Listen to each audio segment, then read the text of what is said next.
If everyone would stand, we will call this city council meeting to order. At this time, we will have a word of silence.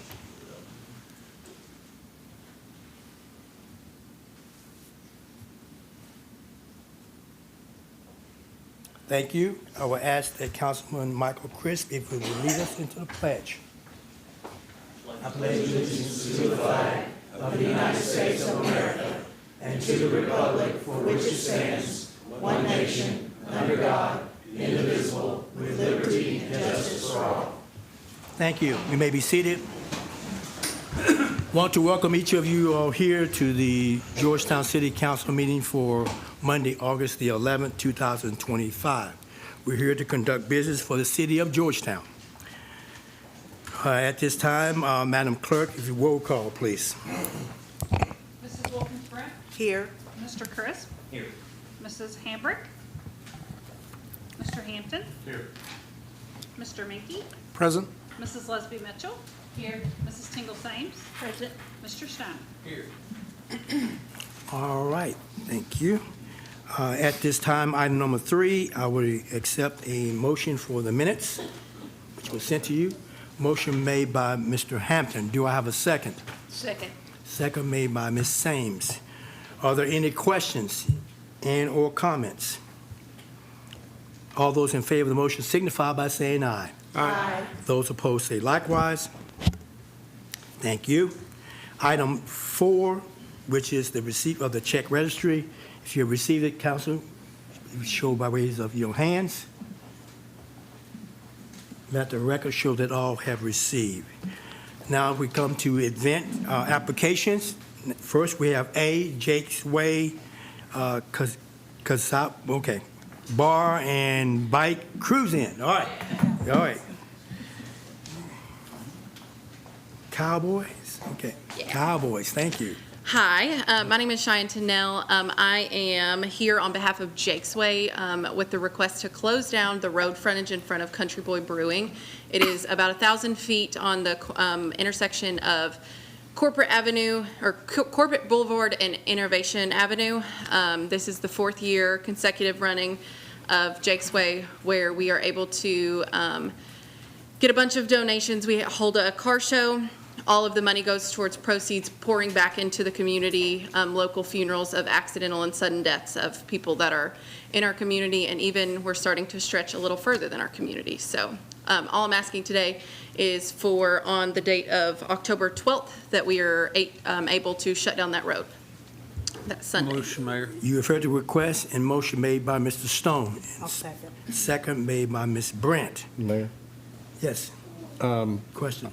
I noticed in our packet, it does not include an insurance certificate. You okay? I'm We sorry. do get it. We do obtain it every year. I'm not sure. Was it in the? I'll have it this week. Yeah, he said we Okay. going to get it to you this week. Okay. I submitted an application with the wrong name for insurance, so I had to resubmit it, but I'll get it this week. Okay. All right. Yes, sir. So, I'm a fan of car shows and bike shows, first of all. But a couple questions, though. I have a couple issues. First, with it being in the business park, have we talked to the business park and the companies in the business park because you're shutting down the main entrance for like 7 hours? So the road actually goes, there's 2 entrances now, so we just take up and we cone it off. We have police presence as well. We cone it off from the front of the road to like 1,000 foot where we just kind of park those cars. Country Boy is aware of it and like it's on their road frontage, so, yeah. But what about the rest of the business? It's not on the main road, it's on that side street that goes down. There is a second entrance from 62 now it's a big Right. view. But it's on Corporate Drive, correct? No. No, it's the intersection, it's technically Innovation Way, and Corporate Boulevard is the intersection, and it's just the first 100 or like 1,000 feet there Going which direction? towards Innovation Way, away from Country Boy, past Going Country down in Boy. front, not on Corporate, it's that side street there goes all the way down in front of Country Boy that way. Okay.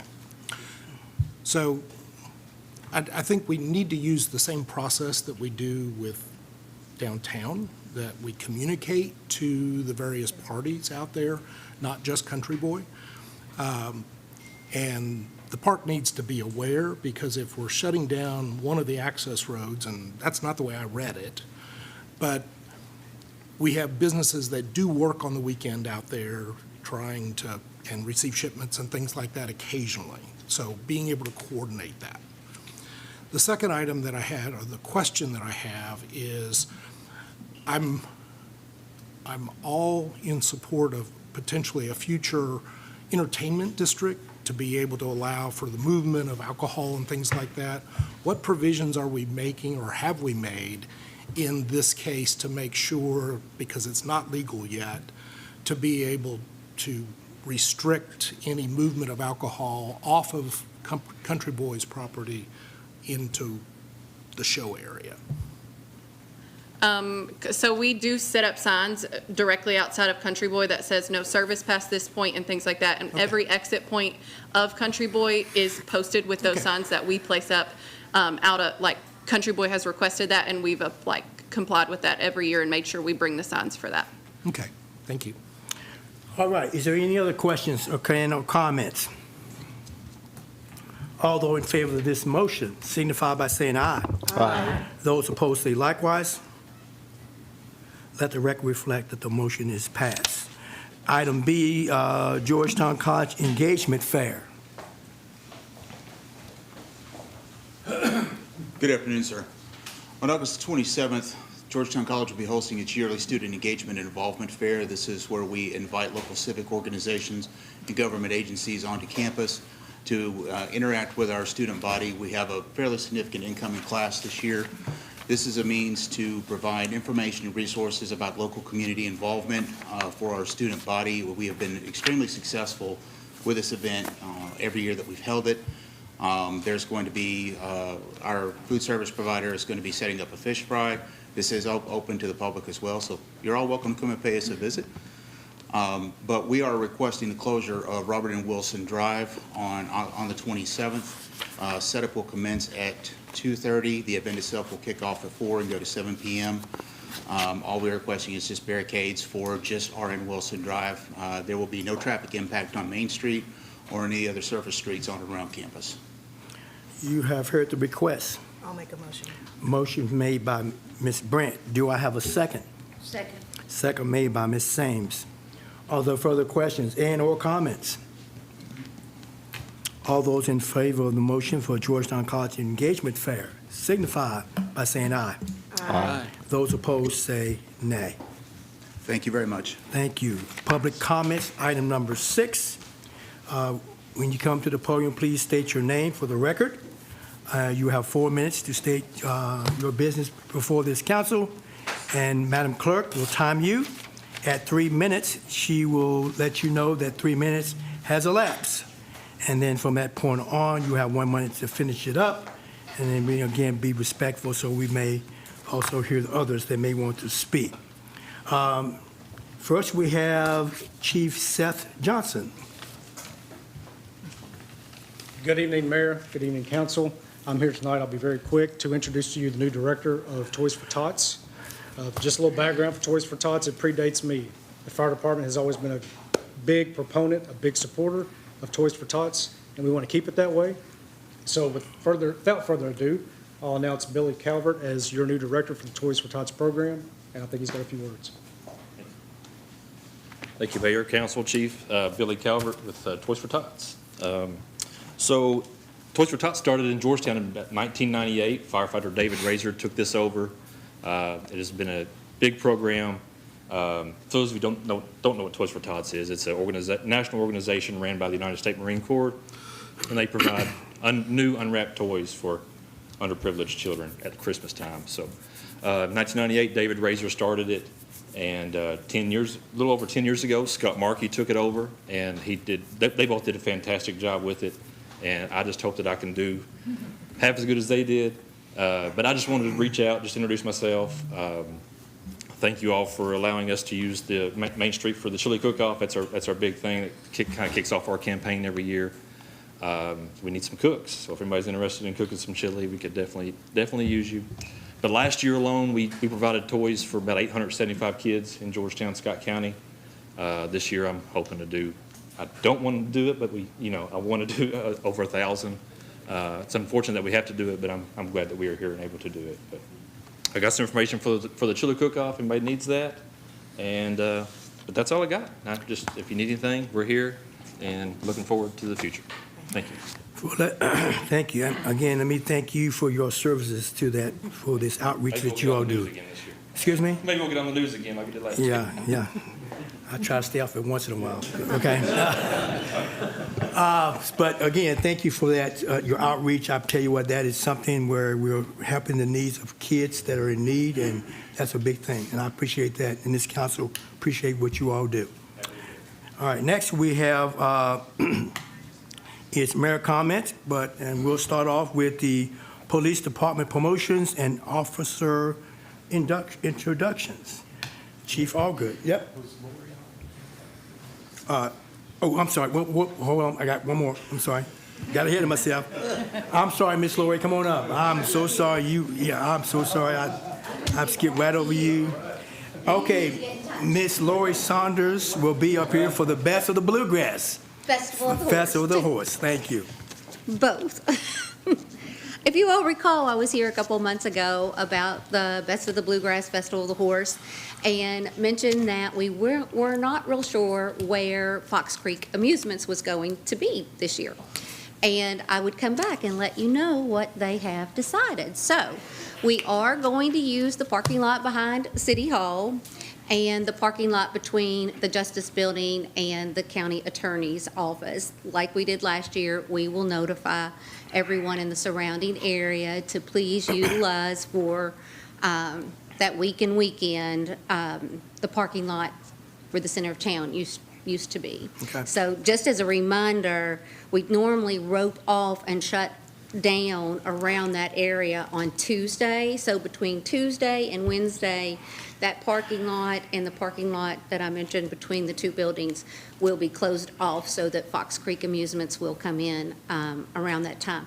Just so you all know, we are going to be using fewer rides and smaller rides that will be around the peripheral area of the pavilion. And inside the pavilion, we will have our games and food trucks. So just wanted to make sure you all were aware of where we were going to be this year, since I told you I'd come tell you. You all have any questions for me about it? Yeah.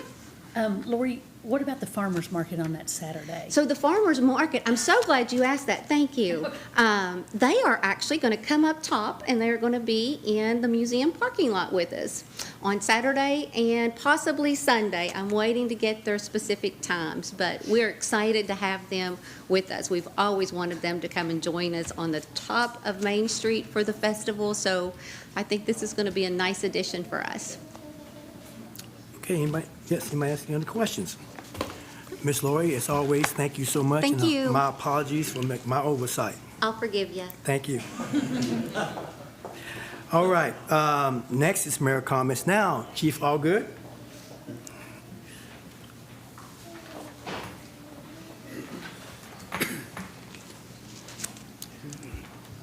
Mayor and council, the past couple months, we've been pretty busy at the department with retirements, promotions, and then we had 3 recruits graduate the academy. We had Lieutenant Brian Moore, Lieutenant Jason Bruner, Officer Rodney Johnson, and SRO Ben Martin, along with Ollie retire. 2 of those guys are over here to my left. I just want to take a second to tell them appreciate all the y'all have done over the past 20 years, and hate to see you go, but you've earned your retirement, and don't be strangers. So appreciate everything.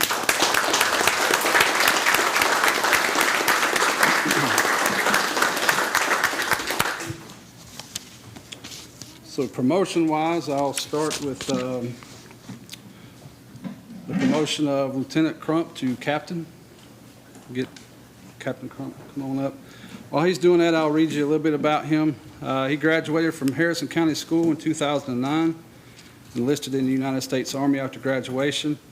He attended 1 station unit training at Fort Knox, Kentucky as a cavalry scout. Captain Crump was then stationed at Fort Carson, Colorado where he deployed twice to Afghanistan under Operation Enduring Freedom. After being honorably discharged from the Army, Captain Crump began working for the Cynthiana Police Department as a patrol officer until he was hired by the Georgetown Police Department in 2017.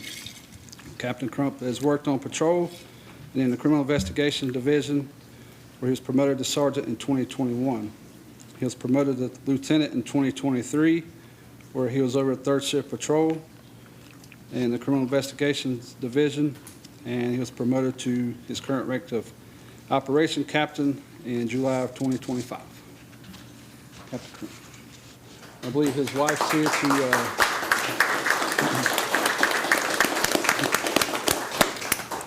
his wife and sons are here to help pin his new badge on him.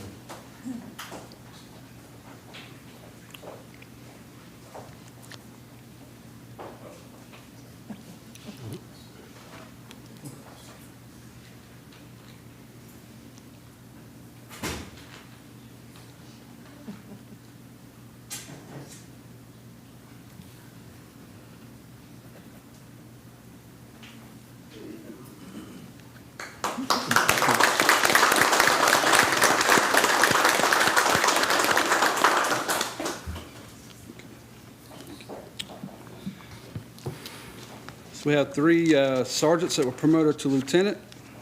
I'll start with Lieutenant Chris Perkins. He began his law enforcement career in 2013 with the Harrodsburg Police Department before joining the Georgetown Police Department in March of 2018, where he served across all three patrol shifts and gained experience as a criminal investigations detective. On June 4th, 2022, he was promoted to sergeant, and he served as the supervisor on all shifts. June of 2023, he was assigned as the traffic sergeant, where he led a dedicated three-officer traffic unit, directed defensive tactics training, has coordinated the traffic collision reconstruction unit, and has taught community safe driving classes. He was promoted to traffic lieutenant on July 28, 2025, and he'll be further advancing the department's mission in traffic safety and community education.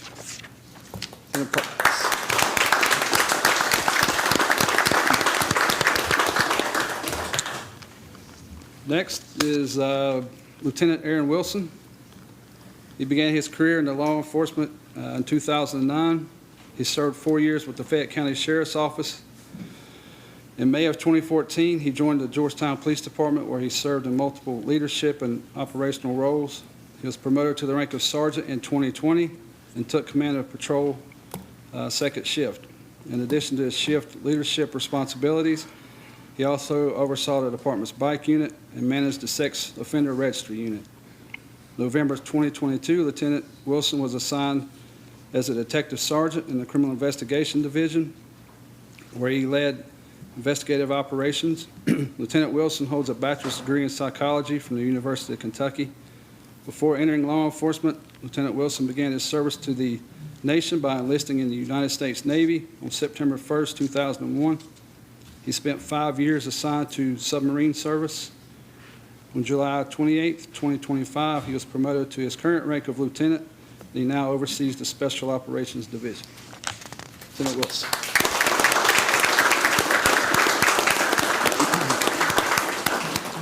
And his wife and Lieutenant Gary Crump's wife will be here to pin him.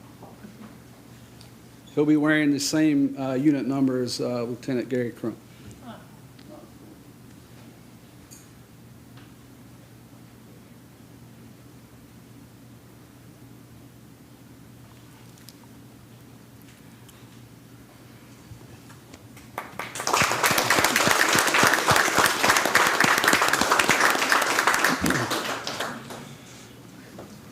So we had 3 officers that were promoted to sergeant.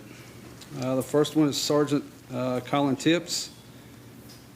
Sergeant Tips has a little over 4 years of experience, and we hired him July of last year. He's working second shift as our sergeant. He serves on the negotiation unit, and he loves to arrest drivers that are under the influence. Sergeant Tips. I think his wife is here to pin his badge.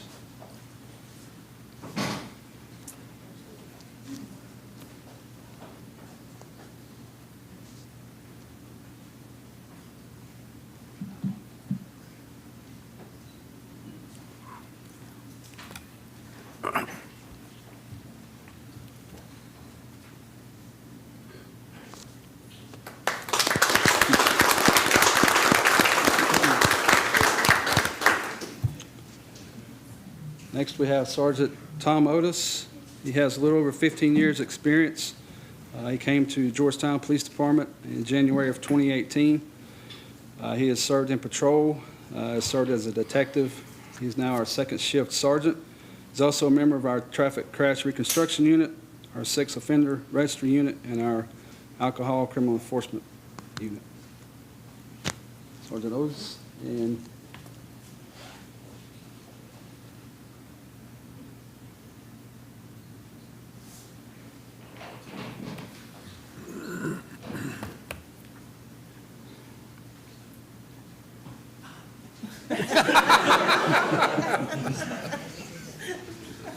I did that to my wife.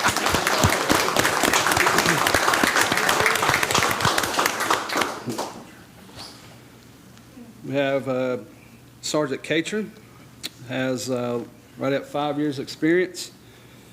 We hired him January of last year. He will be one of our third shift sergeants. He's also in our negotiations unit, the bike unit, the honor guard unit, and the drone unit. Sergeant Catron.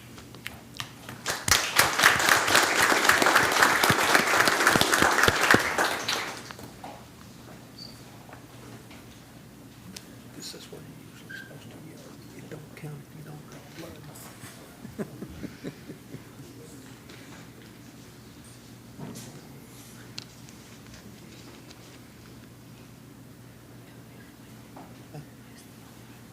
This is Brown.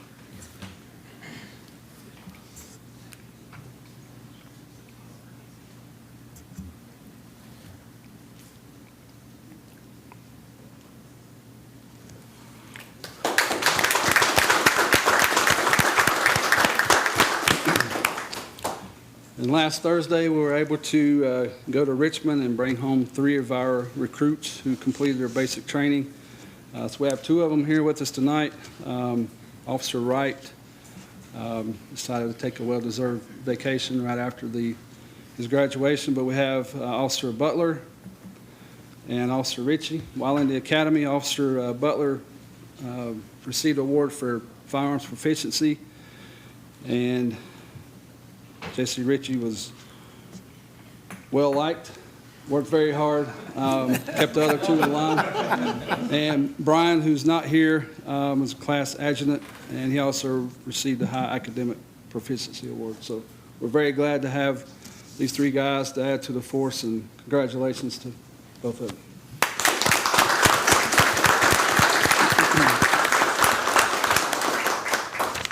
That's it. All right. Again, gentlemen, thank you again for your service to this city and all of you all that got promoted. Again, the city appreciates your service to us. Next, for mayor comments, further continue on. Of course, just to piggyback on what Ms. Saunders brought up, on September the 4th, we have the chili cook-off coming.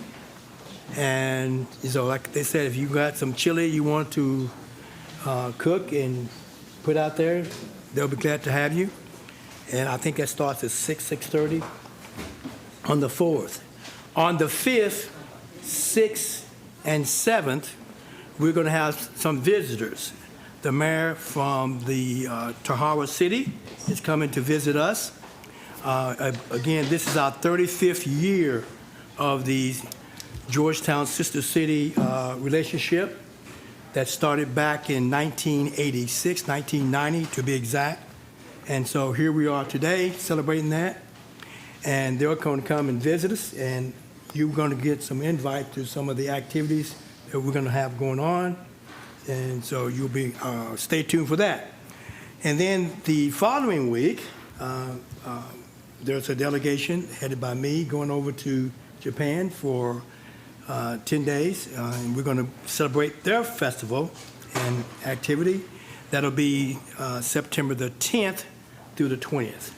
So, again, that's the Best of the Bluegrass Festival of the Horse. Also, next, I just gave you that update on that. The final presentation for the Housing Needs Assessment is going to be here on August 26, 2025. It'll start at 4:30. and it'll be here at the Scott County Fiscal Courtroom here. So it's long awaited, so we'll get that out to you all. And last thing I want to say here before we go, oftentimes you don't get, take time to thank the people that actually does a lot of the work that makes this council and makes me and everybody else looks good. It's our city employees. And we have some of them here tonight, and often enough, there's a couple more, that we don't get to, they don't hear it enough. And I just want to let you know that I personally appreciate all they do, because without them, I'm telling you what, the city wouldn't get as much done. And I really count on them to get information, and they do it so well in a timely fashion. And, they also will tell me what I think I need to do, when I need to do it, and if I'm not doing something I should be doing, they hold me to the fire to that too, and I appreciate that. And because if anything else, we want this city to be run in a proficient manner, and we have a staff of people that is second to none. And I visit a lot of cities and talk to a lot of people, but I think we have the best of the best in here. So I'm gonna do something I don't always do, but I'm gonna give them a applause, because I appreciate that. All right, now we can move on. Next, we have the committee meetings, reports, and we have Public Works. Thank you, Mayor. Yes, sir. Public Works Committee meeting was held July 16th, 4:37 p.m. All members were present. Ms. Wilkins Brent was excused. Several other members were in attendance. Chief Robert Bruin, Eddie Hightower, Shay Fields, City Attorney Emily Buttram, and Grants Administrator Karen Leverins. Minutes were approved.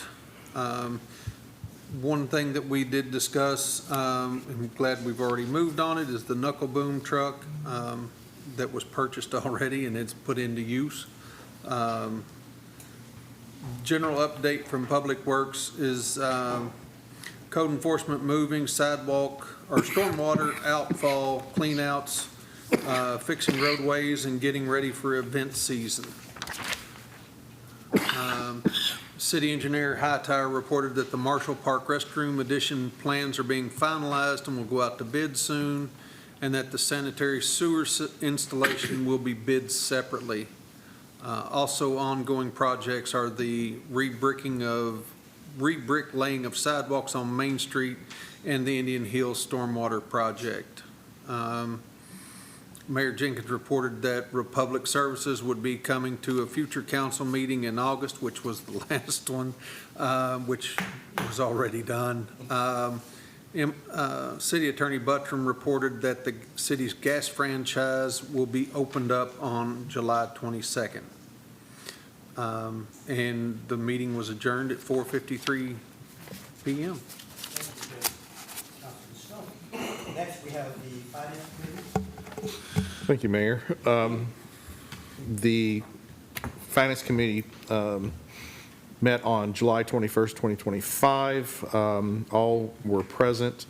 The motion to pass the minutes was unanimously approved. Among those discussion items was a project review, in particular the fire ladder truck financing.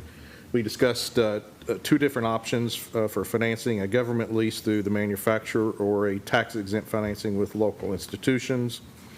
A motion to recommend a governmental lease with monthly payments for 7 years to the council was made by committee member Jenkins and seconded by Ms. Mitchell, and it passed unanimously. Also, as I think Todd just mentioned, Public Works gripper truck, it was on the July 28th, in the July 28th meeting. It was included in the budget through Sourcewell. Under the category, the Finance Director cited remaining projects in this year's budget include Lanes Around Business Park Phase 3, design completion, West Main sidewalk, Lexus Way, and a needs assessment for Police Department and dispatch. Under the gas and electric franchises, the gas bid was opened up in late July. There'll be no fee for the first year. Committee member Hampton suggested focusing on looking at the electric franchise fee. CA Golden will will compare fees published recently by the Bluegrass ad, and committee member Leslie Mitchell requested a cable franchise information so that the loss of fees collected during due to streaming could be shown. Under general discussion, we discussed a change to the Marshall Park lighting project. It did appear on the July 28th council agenda. And also quality of life projects were discussed at the recent interlocal committee meeting.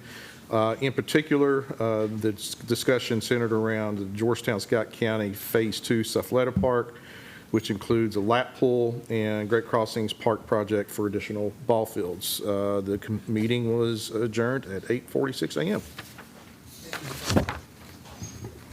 Thank you, Councilman Hampton. Next, we have police. Thank you, Mayor. The Police Committee met on August 4th, and all the members were in attendance. Tonight, you've already heard a majority of the staffing activities that Chief Allgood provided earlier in the meeting today, so I won't go over all of those promotions, retirements, and status of staffing. We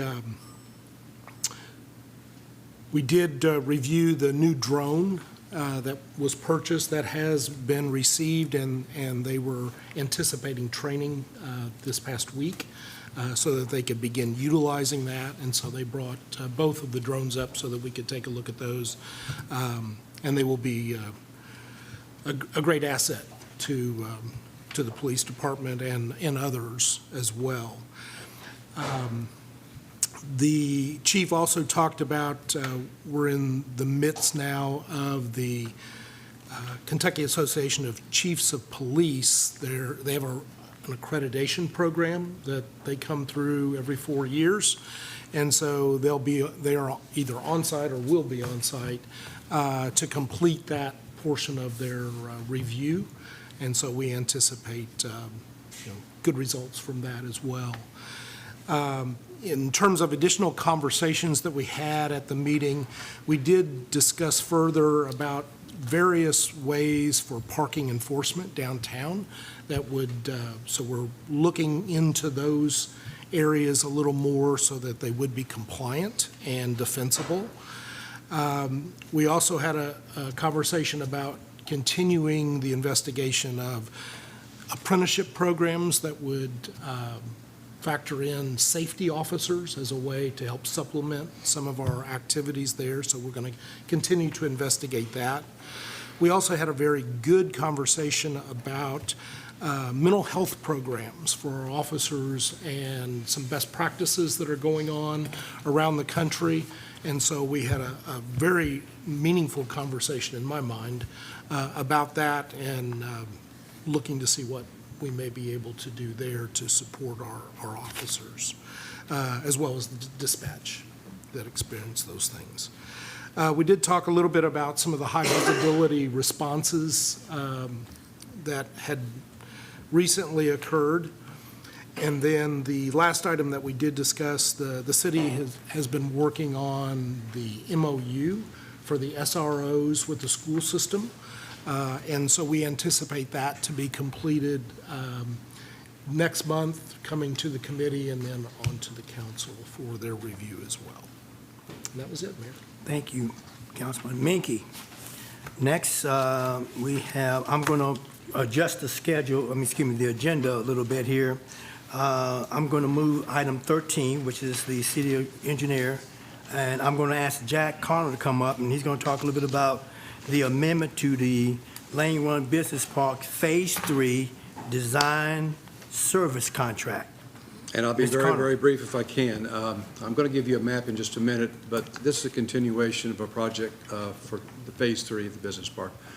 Real quick history, we received under a KPDI program a $3 million grant, essence grant from the state of Kentucky. It's 50-50 match. You all are committed to $500,000, Scott County United $500,000, and the fiscal court likewise. We did our due diligence with Thoroughbred, about a $130,000 contract to do our due diligence, conceptual plan, geotech, topography, everything of that nature. We then, as a result, realized that we were having some real challenges with the topography. KPDI came out a second time. We applied for another grant. This was an 80% grant by the state, 20% local match. That was for $1.239900, so we're up to about $4.2 million. And then a second contract came. That contract was for $30,000 for the Kentucky American Water. Why would we pay Kentucky American Water? They have completely changed their way they do business. We now have to pay to design it. Normally, they would pay to design it, and then they would construct it, and we would pay them. I went back and looked at our spreadsheets for Phase 2. We paid them about $500,000 for Phase 2 in terms of the water. So now we're going to be probably at the same situation, but we're paying the $30,000. So then the third contract, which we have before you tonight, is for $27,000. Since we received KPDI number 2, knowing that we had to shift a lot of dirt. In fact, our budget's 85,000 cubic yards on the second part. The first one was only 35,000. This, we think, gives us a better opportunity to spread the land out, make it more sellable, better use for our clients. Actually, we have people looking at the property as it is right now. If this is approved, let me go back two steps. KIDFA approved KPDI, Kentucky Economic Development Finance Authority, so that's been approved latter part of July. So that money's a done deal. We met last Wednesday with Ben Krebs, Planning and Zoning, as well as Eddie, the city engineer, and we actually came up with some new ways we think to also do much better on the existing property. And if you want, I can show you a map, but the map is not going to be the right map. It's going to be the one that we had before. So that's what I'm here for, is just ask for your approval of the $27,000 contract for Thoroughbred Engineering for Phase 3. All right.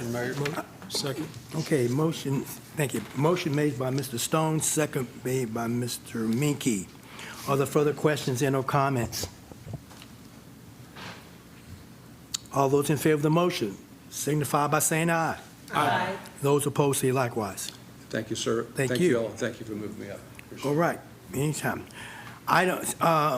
City Hall renovation project schedule update is going to be on the next council meeting be the 25th.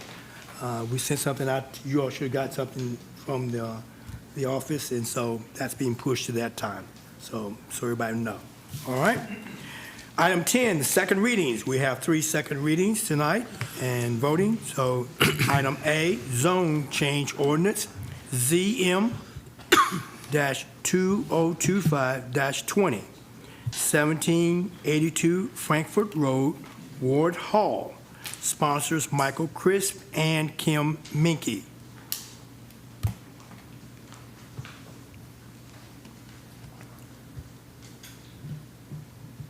Madam Clerk.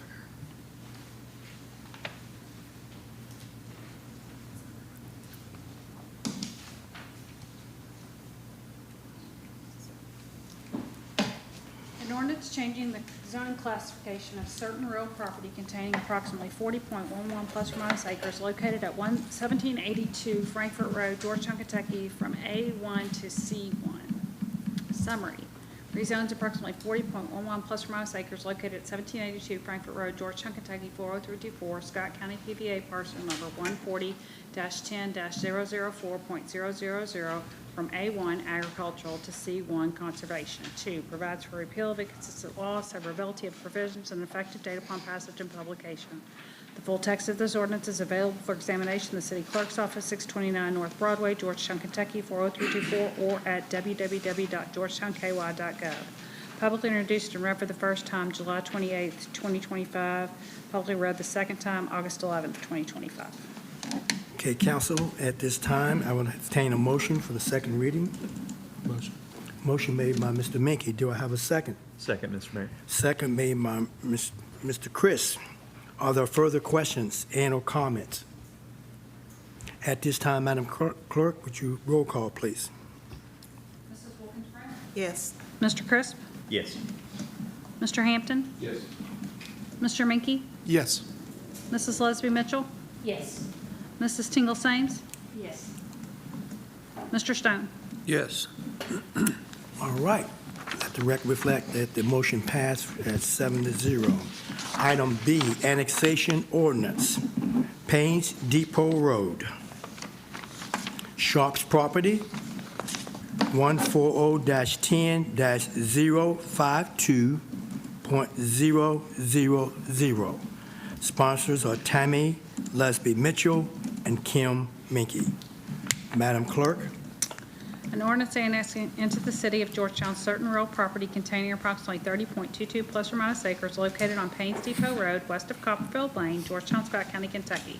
Summary. 1. Annexes into Georgetown city limits by written consent of the property owner in accordance with KRS 81A 412, approximately 30.22 plus or minus acres located on Paynes Depot Road, west of Copperfield Lane, Georgetown, Scott County, Kentucky, 40324, Scott County PDA parcel number 140-10-052.000. 2. Provides for repeal of inconsistent laws, severability of provisions, and effective date upon passage of publication. The full text of this ordinance is available for examination in the city clerk's office, 629 North Broadway, Georgetown, Kentucky, 40324, or at www.georgetownky.gov. Public introduced and read for the first time July 28, 2025. Publicly read the second time August 11, 2025. All right, council, you have heard the second reading of the annexation ordinance, item B. At this time, we entertain a motion. So moved. Motion made by Mr. Minky. Do I have a second? Second made by Ms. Mitchell. At this time, are there questions? And we do have them here tonight for questions. If you gentlemen, if y'all will come up, in just case they're asked questions. Okay, just a minute. And again, just a minute, when you speak, if you will give your names, please, so for the record. I'm Mike Barlow with Commonwealth Designs, developer. All right, Chris Hoskins, counsel for the applicant. thank you.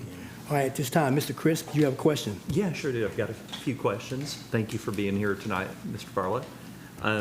The HOA that's proposed for the development, would that be mainly comprised of just the houses and the townhomes residents, or how would that work?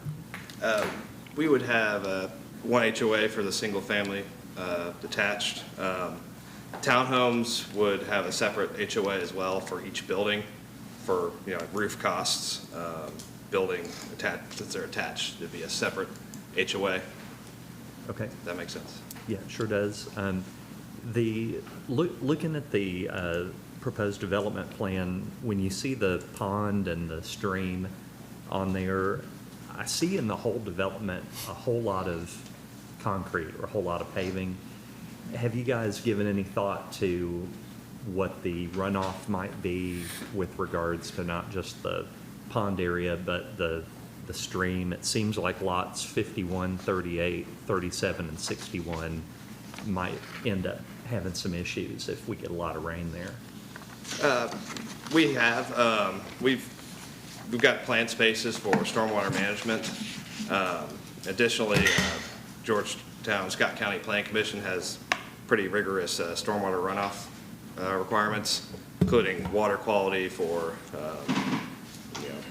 filtering out some pollutants, and then they also have groundwater recharge as well, which is green stormwater infrastructure, and we'll have to meet all those. So we've been thinking about that and intend to meet or exceed those as needed. Great. Okay. And just one last question. Okay. I'm not a builder, but you've got 15 townhomes, right? And is the area, the footprint that they're in, an acre or slightly less than that? For the 4 buildings? Yeah. How much would that be? I might not have read that right, but. Yeah. If it's close to that. Yeah, it's less than an acre for 15 townhomes. Okay. It seems to me that that's just a lot of townhomes just within 1 acre. And, I grew up in the days where most people had, you grew up on an acre or a half acre, but here you got 15 homes. Granted, they're townhomes, so you're building up. So I don't know, any thoughts about that? Does it kind of feel like you're just trying to squeeze in a lot of homes here? Not necessarily. We're trying to meet the, the future Land use. future land use ordinance, providing a multitude of housing, apartments, townhomes, single family. We thought we put it in a good place to kind of transition from the apartments into the single family detached as well. That's kind of our thinking on that. And I think you meant the comprehensive. Comprehensive plan, yes. Okay. And the street width, what is the street width in most of the development, especially the street right behind the townhomes? So that right behind the townhomes is a private alley just for the townhomes. There is an ordinance with engineering where you can't have a bunch of front-facing entryways into townhomes because of people backing out and kind of congesting the street. So the front of the homes would be fronted on the public street with a yard, no driveway, and then the driveways would be in the rear, and you'd access those with a private alley. Okay. Great. Thank you. That's all I have. All right. Any other questions? Mr. Yes, Hampton, please. go ahead. With the annexation, can you tell us the last time that you were in Georgetown doing any developments? We actually have a development directly adjacent to this. We just got a final plat on about 35 lots there. So we've been developing there, and we've been building in Ward Hall subdivision, which is one subdivision up from that on Frankfurt Pike and Payne's Depot Road. Okay. So we're currently building in there. And I mean, the next question is, I asked this of your competitor on their development last time. You've been in the Georgetown community for a long time, is that correct? Correct. And you've come here and you've built a lot of homes and you've taken a lot of profit out of the area. What have you given back to the city as far as giving or philanthropic activities? I'm actually going to ask my father, John Barlow, to come up. He's been building here a lot longer than I have. So. Yes, my name is John Barlow, and I'm with Commonwealth Designs too. In 2006, we donated 20 acres to the Ward Hall Foundation. So instead of being the house and 20 acres, it was 40 acres. So they have many more options over probably when I'm long gone to do it. We're getting ready to donate another 2.5 acres to the foundation. And back in, I think it was 2011 and 12, we built townhomes for Georgetown College, actually at below cost, zero profit, which has enabled Georgetown College to attract students where they're having to compete with the UK dorms. And we've sponsored, I'm not sure if it's basketball teams or whether it's Little League or Small Fry or whatever, but over the years we've had sprinkles of that here and there too. And going back past 2005 is a little hard to remember. Okay. Thank you. Okay. May I ask Chase, I'm sorry, Holden? Yes. Please, Holden. Holden, come on up, please. Thank you again. Yeah, thank you, Holden. If I remember correctly, in our last meeting, the first reading, I believe there may have been a question asked about the annexation of acres over the past years. Do you have any information for us on that? As a matter of fact, I do. So this was shared with the mayor earlier this afternoon. It's come here early, but we were at workshop. So what you have in front of you there is a map of the history of annexation within Georgetown. On the back of it has a breakdown of this last year's cases with the units that were proposed, as well as the existing units by type, and then the impact that shows as well. The short of this is between 2022 and where we're standing today, the city of Georgetown has annexed 594 acres into the city. Just for scale, 640 acres in a square mile. So in the past 3 years, or really 2.5 at this point, We're just a little less than an extra mile within the city limits of Georgetown. And I think this bar graph does a pretty good job, too, of demonstrating kind of maybe the ebbs and flows of development that we see here. All right. One more. Yes, sir. Sorry. Do you, 594 from 2022 to 25, correct? 490 from 2011 to 2021? Do you see any, on your agenda or on the horizon, do you see any more annexations coming up? No, we don't have any current applications in front of us. We don't have anything in the pipeline. But obviously, you know, as soon as something comes up, you guys are the first to hear about it typically. Okay. Is there a project you have in mind? No. Okay. No, I'm just, you know, as everyone else, you know, with all, you know, we are experiencing a lot of growth and the annexations, and that's why I asked the questions, you know, what's the history been and what the future looks like. So Yeah. that was the purpose of my question. So Thank you. All right. Hold on. Oh,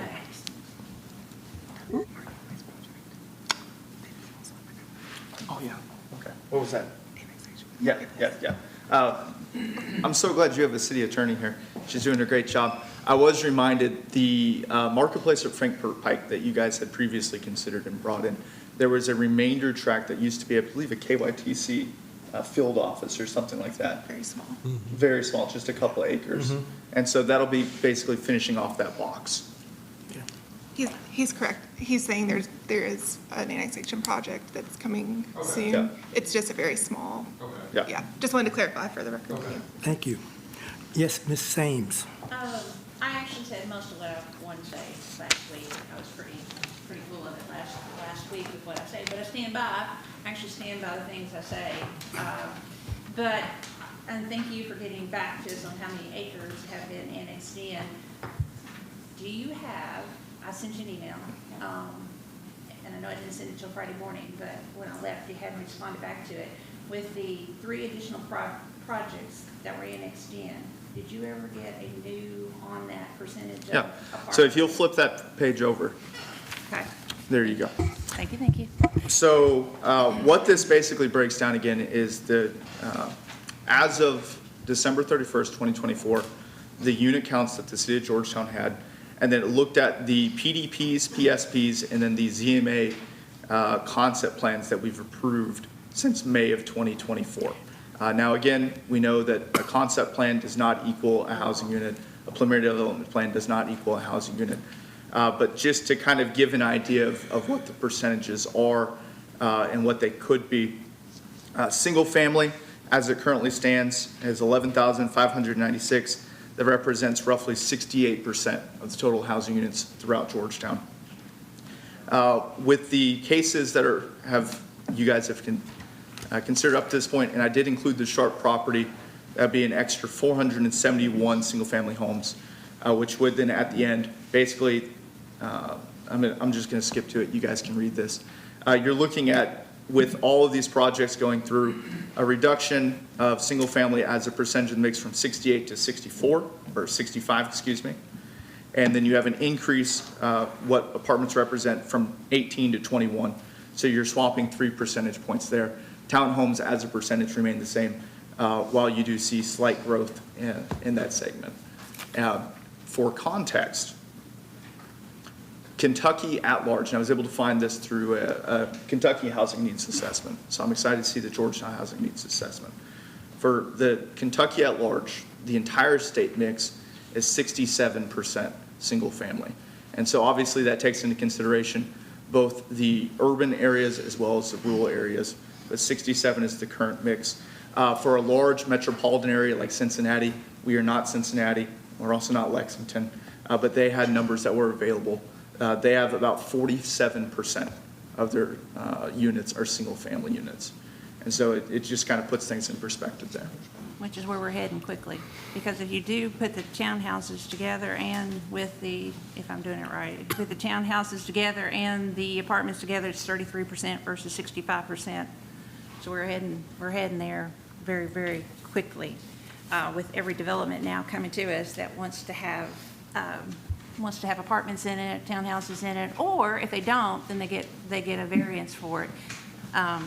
And there goes back to our zoning issue with they get a variance. So I do want to thank Mr. Barlow, though, for reaching out to me. I just didn't think with all I said last time that it would be wise for me to open my mouth with you privately, but I did go out and look at the property, and I know this is more of a zoning issue than versus it is an annexation issue, but with what I understood your concept plan to being, the apartments are sitting right on Payne's Depot Pike, so it seems, and they look massive behind the houses, and there's, for the concept of what planning and zoning allows, it looks like apartments with all the housing around it, single-family housing, you're introducing something totally new to that area.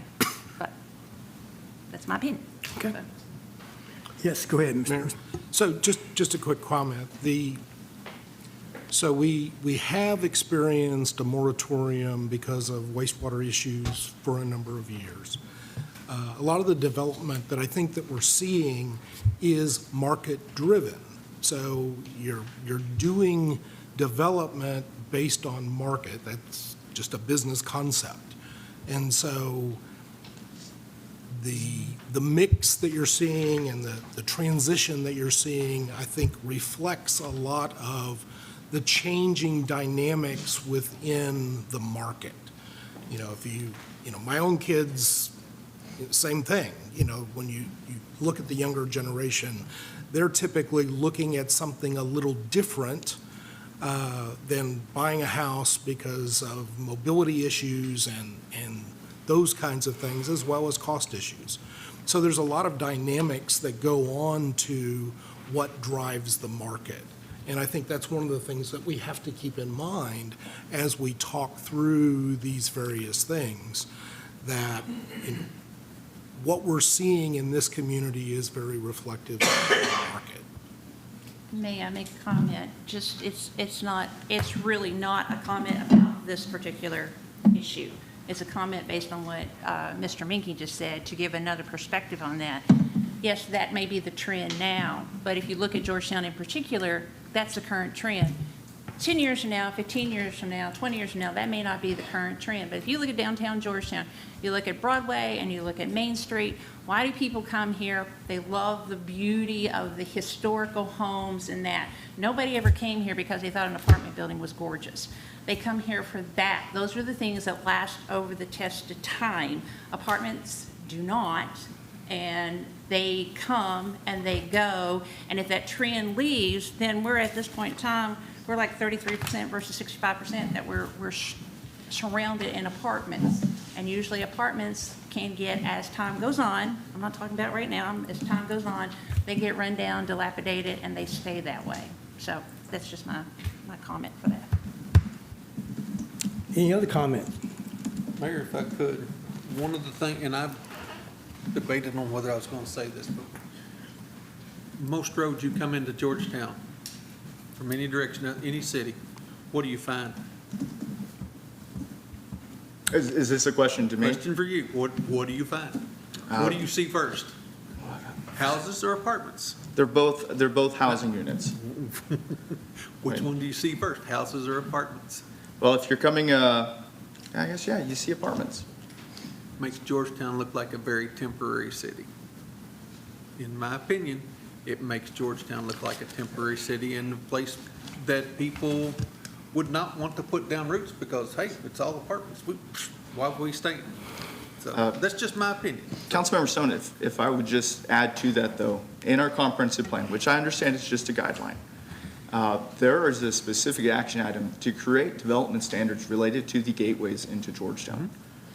So as, again, this conversation of what does Georgetown as a community value comes up and continues to come up, I believe that would be one effort that should be elevated as far as importance goes, to make sure, again, as people enter into our community, we identify what is important to us so that we do have that image.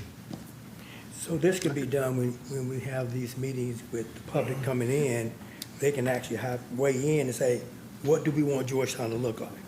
That's why we have you have those meetings, and ask the public to come in, take a look, give input so that they're not in the dark on anything. They have some input on what Georgetown should look like.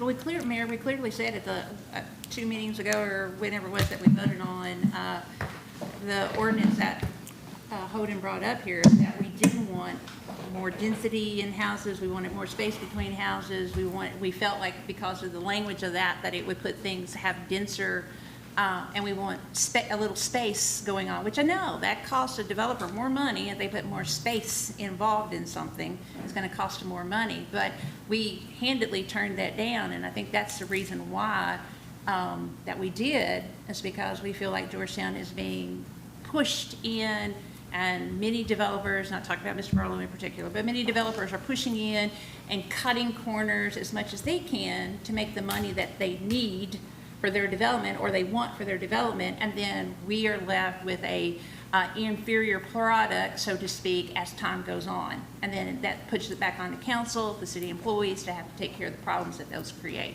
so.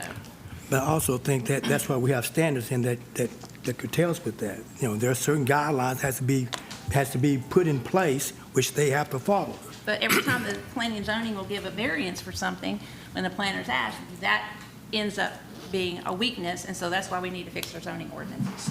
I just have to speak up. We don't give a variance every time a variance is asked for. Right. Seems like it. Well, Mayor? Yes. Mayor, is there, and Holden, I don't know if you're the right person to ask this, but I'll start with you. Is there a reason why you put, like for traffic purposes, why most of the time the apartments are up front when Yeah. you go into a subdivision? Yeah, so just from a planning perspective, of course, if you put those apartments at the back of the development, that person getting to their apartment has to drive through the entire rest of the neighborhood. If you put them at first, that concentrates that traffic near the interstate that can handle it, and basically tries to prevent that further impact on the residents who are going to live behind there. Thank you. okay. Any other comment or questions? All right. We have had a motion made, properly second. Madam Clerk, ready? Mr. Hampton? Mr. Hampton? Mr. Crisp? No. Mrs. Wilkins Brent? Yes. Mr. Stone? No. Mrs. Tingle Sames? No. Mrs. Lesby Mitchell? Yes. Mr. Minky? Yes. All right, let the record reflect it was 4-3. Is that correct, Madam Clerk? Yes. Thank you. The motion passed. Item C, zone change ordinance, ZM-2025-21, Paynes Depot Road, Sharps property, 140-10-052.000. Sponsors are Tammy Lesby Mitchell and Kim Minky. Madam Clerk. An ordinance changing the zoning classification of certain real property containing approximately 30.22 plus or minus acres located at Paynes Depot Road, west of Copperfield Lane, Georgetown, Scott County, Kentucky, from A1 to R2 PUD. Summary: 1. Rezones approximately 30.22 plus or minus acres located on Paynes Depot Road, west of Copperfield Lane, Georgetown, Scott County, Kentucky, 40324, Scott County PVA parcel number 140-10-052.000 from A1 agricultural to RT PUD medium density residential, contingent upon and effective only after the passage and publication of an ordinance annexing the subject property into city limits. 2. Provides for repeal of its inconsistent laws, severability of provision, and effective date upon passage and publication. The full text of the ordinance is available for examination in the city clerk's office, 629 North Broadway, Georgetown, Kentucky, 40324, or at www.georgetownky.gov. Publicly introduced and read for the first time July 28, 2025. Publicly read the second time August 11, 2025. Thank you, Madam Clerk. At this time, I will entertain a motion.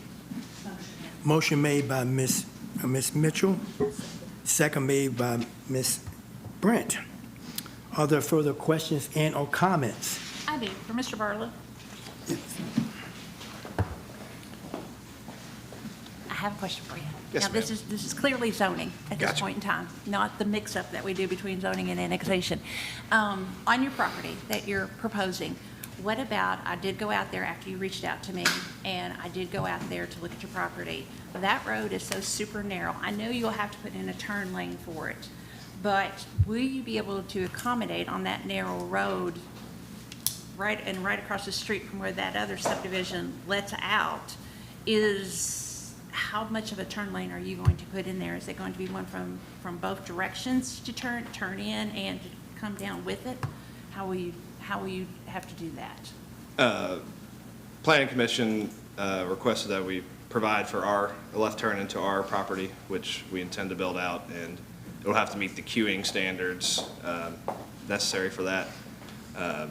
Ben Krebs, the Georgetown, Scott County planning engineer, has told us that.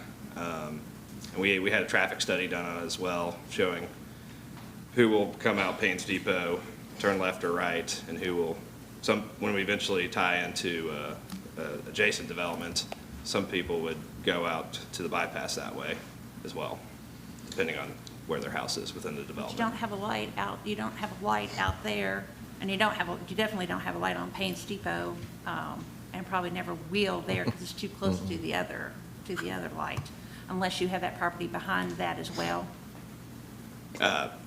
Those have not been warranted as part of it. And we also built the one that ties into the bypass, we built appropriate left turns and right turn lanes into there as well. Okay, all right. Mayor? Okay, go ahead. So you are going to tie the new subdivision or the new development here in with Ward Hall Estates as far as the roads go, and having a way to get over into Ward Hall?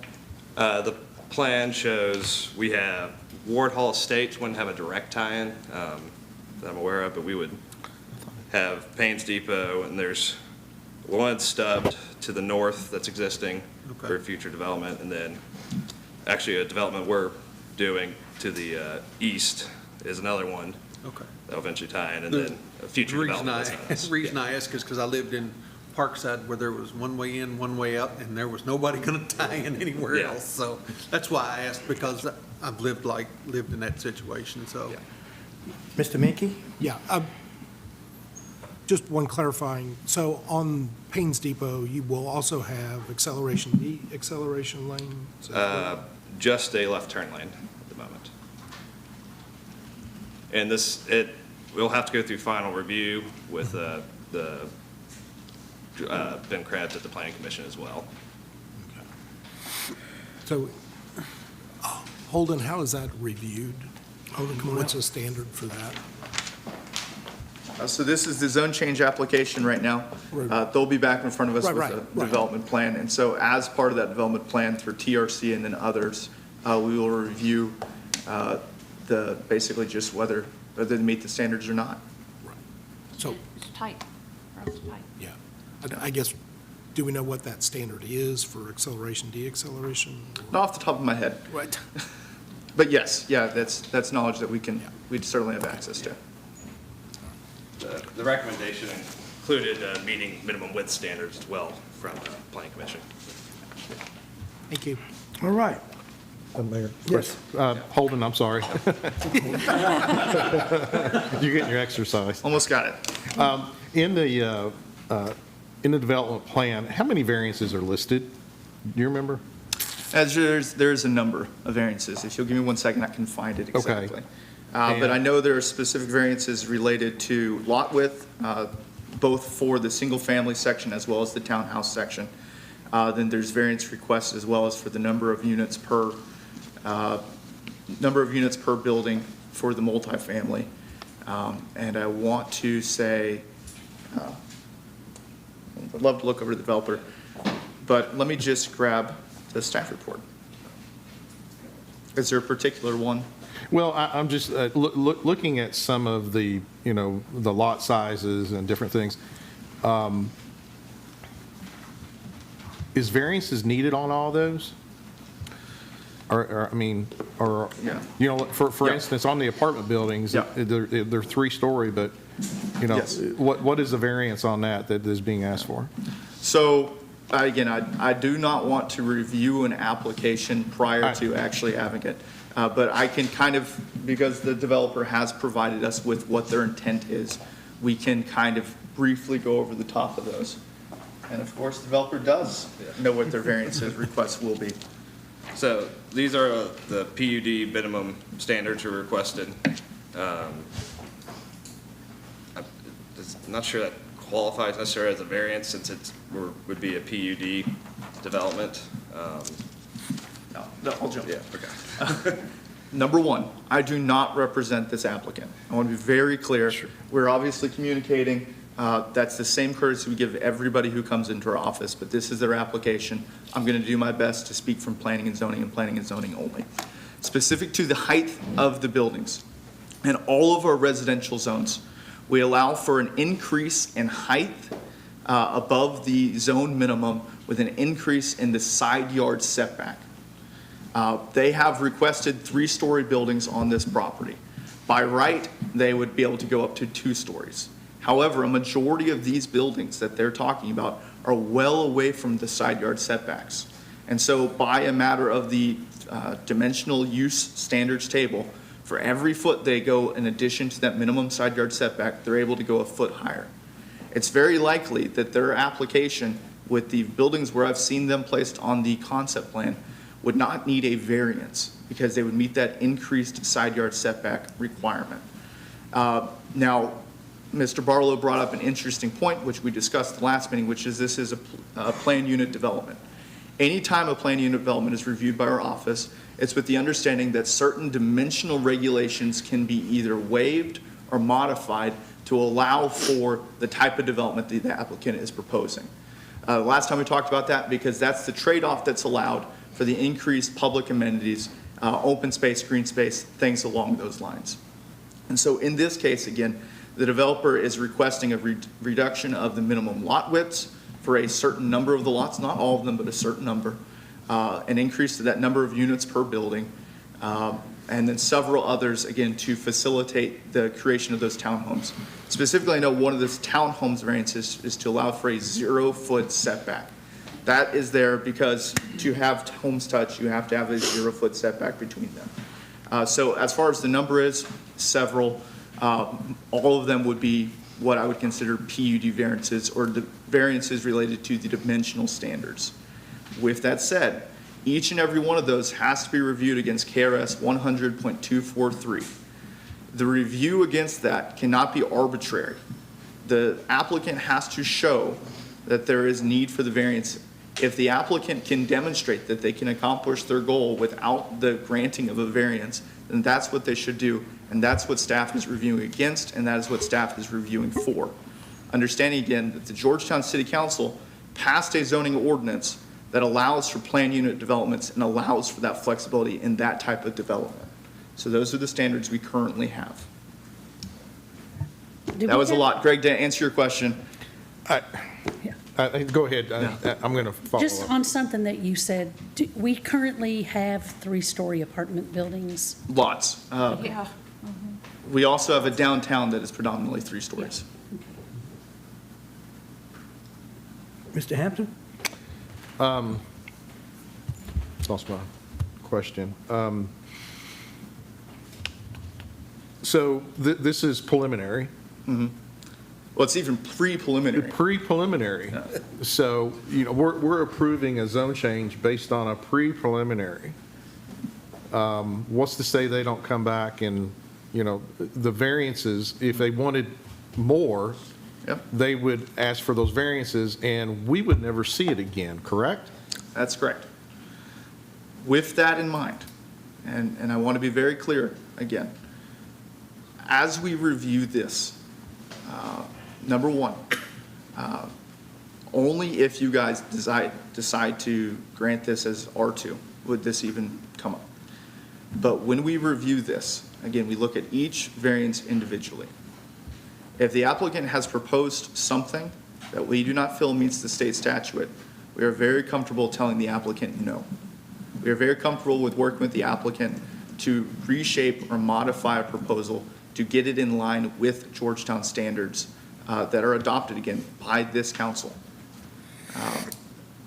You're allowed as an applicant to ask for anything you want, but we only can give what we can justify through the use of our code and state statutes.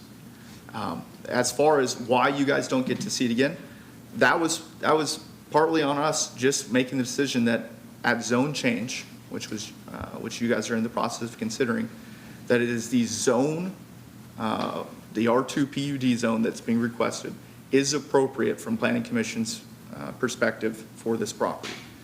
What would be inappropriate would be to grant variances to the zoning writ large without having a development plan in place. Now, that does require the cooperation between this council and my Planning Commission, and it requires trust in the Planning Commission process. But again, KRS is very specific with when and where we can and cannot grant variances. Again, look it up. KRS 100-243. It's great reading. Okay. No other questions? It's been, No. all right. Properly, yes. I've got a question. This may be more geared toward Chief Johnson.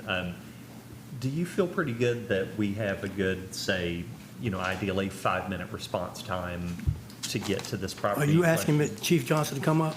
Sure, yeah. All right, Chief Johnson? I'd have to look at Come the on. plans. Okay. Yes, I'd have to look at the plans, but any of this obviously goes through TRC, and we have our fire marshal attends all those meetings and looks at all that, size of roads, the access points, the 4-minute, 5-minute response. So all that's considered in this, yes. And the 3-story structures over on that side, does that present any special challenges, like for a structure fire to get? Any 3-story building, yes, sir, would present challenges. But we are currently equipped, right, with those resources to be able to tackle that. I'll have to choose my words carefully here, but obviously as additional properties come online, it might cause us to request additional resources. Okay. Chief, I do have one question for you. As the footprint expands, granted, ideally we want to keep everything inside the bypass. But as that footprint expands, that cuts into your response time, correct? With the current layout, yes, sir. So, okay, I wanted to make sure of that because, it puts strain on you and your people getting there in a timely manner. It puts strain on Chief Allgood and his people as well, so, yeah. Thank you, sir. Thank you. Mayor, to follow up on that, Yes, sir. currently, this development, this annexation, is that currently in your recommended response time? I would need to look at that and see. This is inside the property, right? Yes, I don't have the 4-minute response maps in front of me. Is this? It's right here. This is the. Yes, I can double check that to make sure, but it looks like it would be. Yes, I can double check that and get back with you for sure. Thank you, Chief. Yes, Ms. Sands? I would like to ask the chief a hypothetical, totally Okay. hypothetical. Hypothetical. So, whatever answer you give, it's hypothetical.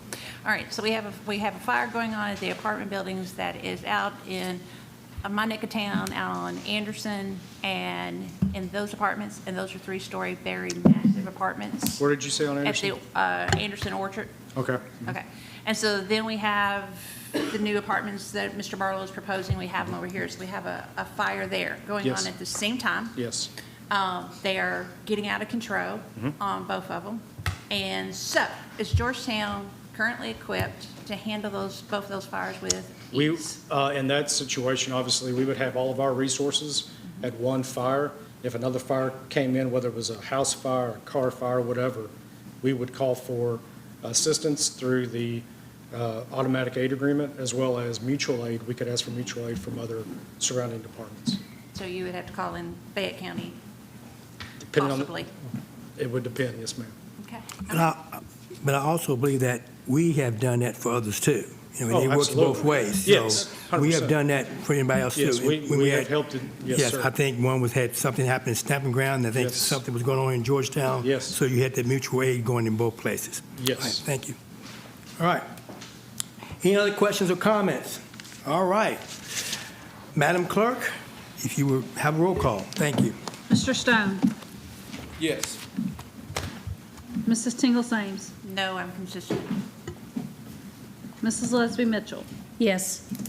Mr. Minky? Yes. Mr. Hampton? Yes. Mr. Crisp? No. Mrs. Wilkins Brent? Yes. So, 5-2. what was it? 5-2. 5-2, thank you. So, by a vote of 5-2, the zone change ordinance passes.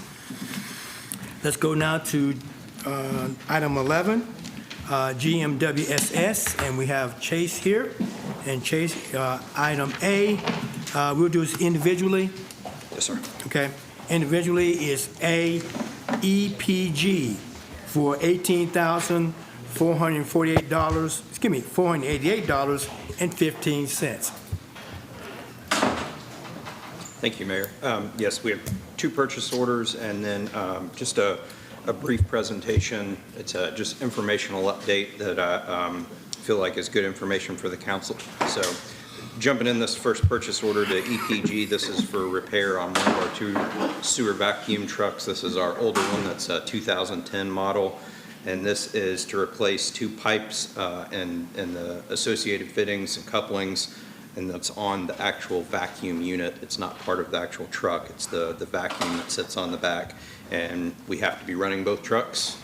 We are a utility of a size that needs two vacuum trucks, and the truck is actually in very good condition, but the vacuum equipment has got some rust issues, and it's time to replace that. Okay, you have heard the request. Do I have a motion? Motion made by Mr. Minky. Do I have a second?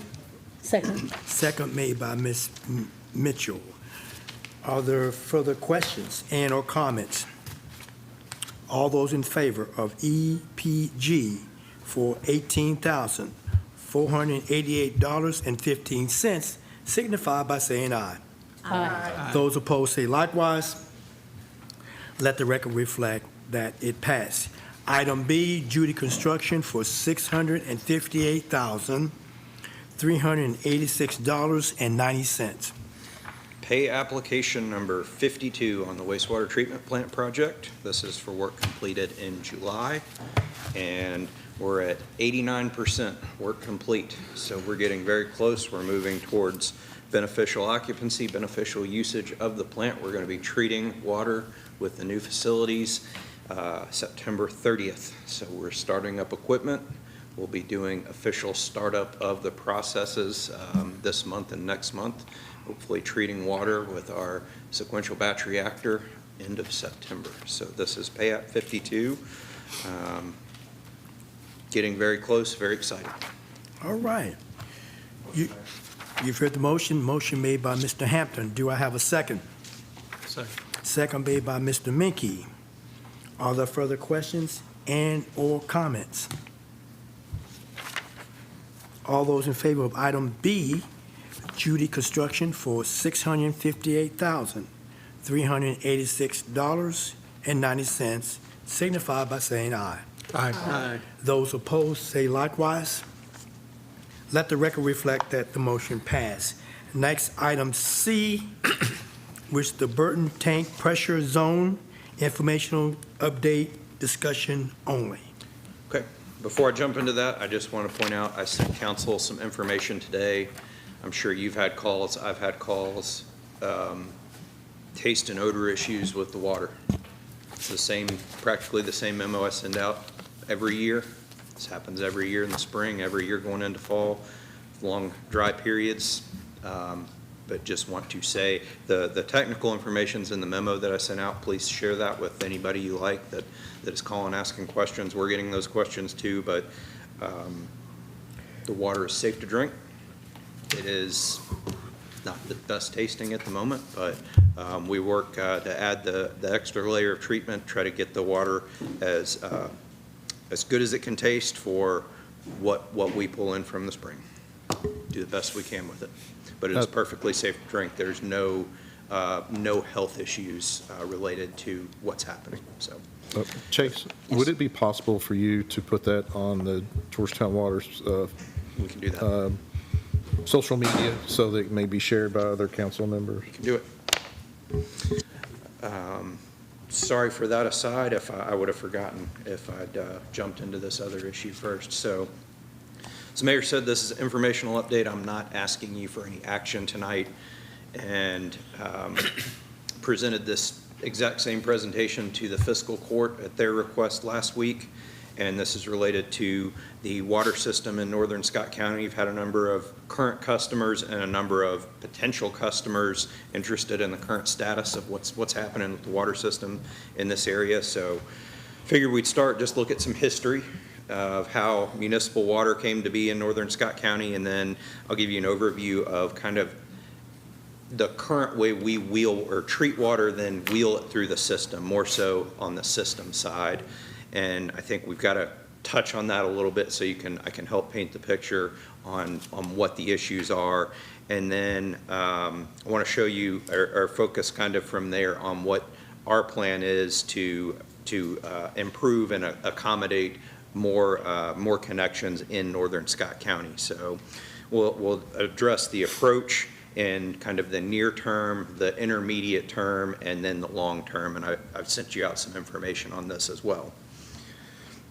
So I guess just first thing, last 7 years, you've heard me talk everything about sanitary sewer. We've talked about South Sewer Extension, the wastewater plant, the rate struggles we had to go through to address those issues. I'm going to tell you the next few years we're going to be talking about drinking water a lot.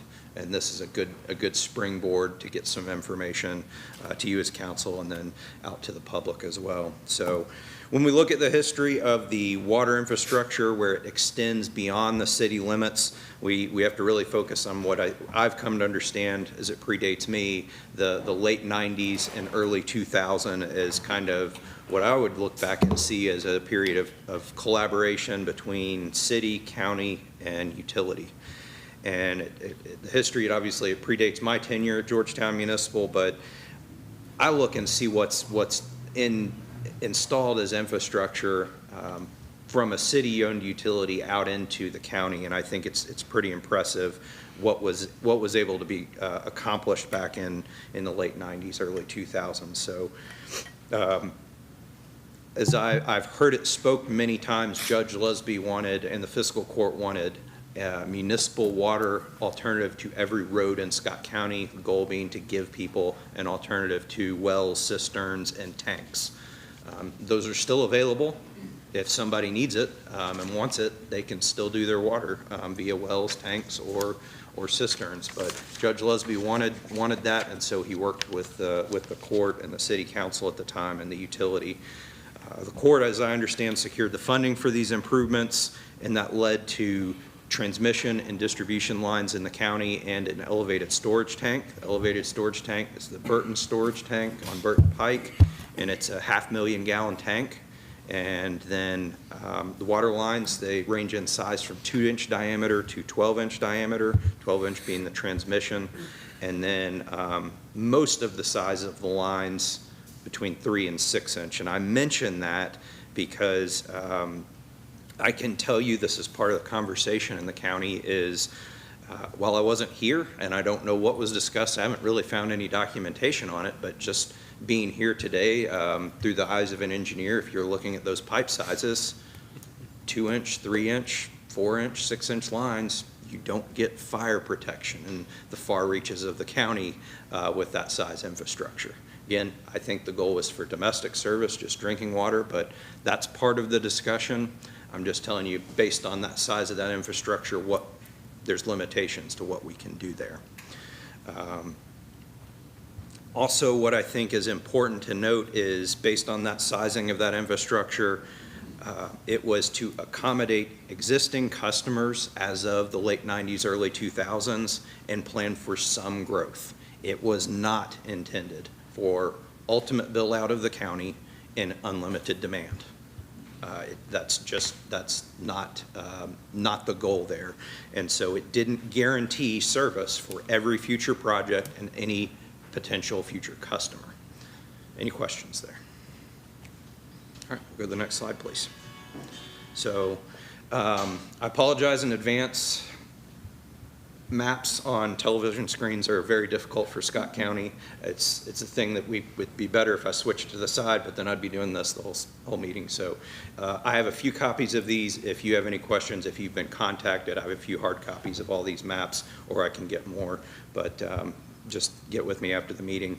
The blue shaded area that you see, that is the Georgetown Municipal Service area within Scott County, and generally the line of demarcation, the line of boundary is west of I-75 is Georgetown Municipal, east of 75 is Kentucky American Water. There are some places where we go to the east, they come to the west, but that is generally the understood service area. It's interesting that a lot of folks don't know this because we get a lot of calls about Kentucky American, and I think they likewise get a lot of calls about us. So any questions on service area? Okay, next slide, please. And as I said, for the purpose of this discussion and what will be future discussions, it's very important for us to understand how we move or wheel water through our system and through the county. And I'm sorry again that we've got to squint at this. I'm squinting over here as well. But if we're the concentrated blue area, that is Georgetown. That's kind of in the bottom right of the map. That's downtown or the city of Georgetown. And then I didn't bring my pointer, but I'll just step back here. Is that okay? I'm not here. So downtown Georgetown, stamping ground. Up at the top, we've got Sadieville, you've got I-75, 64, Haynes Depot. So that's just for reference. So we start downtown Georgetown. If you can look in on that map, our water plant at Royal Spring, that's where we start. Our high service pumps at Royal Spring, they move water east to the interstate, and we fill up Whitaker Tank that's there right adjacent to I-75. Then we actually pull water from there through our our Long Lick booster pump station that's newly installed. It's located just south of the new high school on their property. We pull water from Whitaker, then we push it out northwest to the Burton Tank, and then from Burton Tank, that kind of I'm highlighting the main transmission main. That's the pink or magenta line that rolls around in a counterclockwise direction across northwest Scott County around a stamping ground, and that's the final destination of the water, goes to stamping ground tank. Any questions there about generally how we move water? That's a lot. Next slide, please. So this is just the same thing. It is zoomed in on northwest Scott County in that yellow shaded area. That is the Burton Tank pressure zone. That is all the customers, all the areas that are served by water that goes through Burton Tank. And what's happening in this part of the system, this is where you may have received some calls. I know that I think the mayor has, I know that the judge has, and magistrates have. I think city council members, I know our board and our customer service and engineering have all received a lot of calls about this area. So what's happening? Late last year and then all of this year, we've started to see some pressure issues in the Burton Tank pressure zone. And as we've added customers over the last 25 years in this area, the increased demand, it's now showing that we've grown into this infrastructure. There's just no doubt about that. We have more customers here that are pulling water, and we have property owners, existing customers that are now requesting additional service. So currently there's some areas within this shaded zone, I cannot at this point allow any more connections. And what this means, or why this is happening, is from a regulatory standpoint on drinking water system, I have to maintain 20 PSI. That's the pressure requirement in all my water lines. That minimum standard is, that's regulatory. If I drop below that, that's when the water can go bad and it becomes, has the chance that it's not safe to drink. So we've got to maintain 20 PSI, and depending on the location in this area, I've got I'm not below 20 PSI anywhere, but I'm right there. I'm closer to it than I want to be. So we're not trying to turn people away right now that want additional service. We want to provide service, but we have to do it in the right way, and it can't adversely impact somebody that's already connected to the system. I can't allow that future connection that's going to lower the level of service of somebody that's already tied to the system. It's just not fair. So we've received inquiries for new connections and potential projects in this area. I'm not as familiar with what can be developed in the county, but whether it's just somebody that's wanting a single-family residence or a cluster development, that's what we're getting inquiries about. Every one of those inquiries, we track it just like we do on the wastewater side. And what I've put on the map is the stars there in pink. Those are the inquiries that we've had about additional service that we're having to do some analysis on. Chase, what's the magnitude of the number of customers that you have in that Burton tank pressure area? I don't know off the top of my head, but I could get that and send it out. Just roughly, yeah, okay. I don't even want to guess, but I will send that out. That's a GIS exercise, and we can do that. So let's understand just for a second the nature of the inquiries we're getting, because they're very different depending on who's called. And so you've got inquiries from existing property owners that maybe want an additional meter or an upsized meter. We've got to look at that. Then you've also got folks that are looking to do, whether it's a cluster development or subdivision in their 5-acre tracts.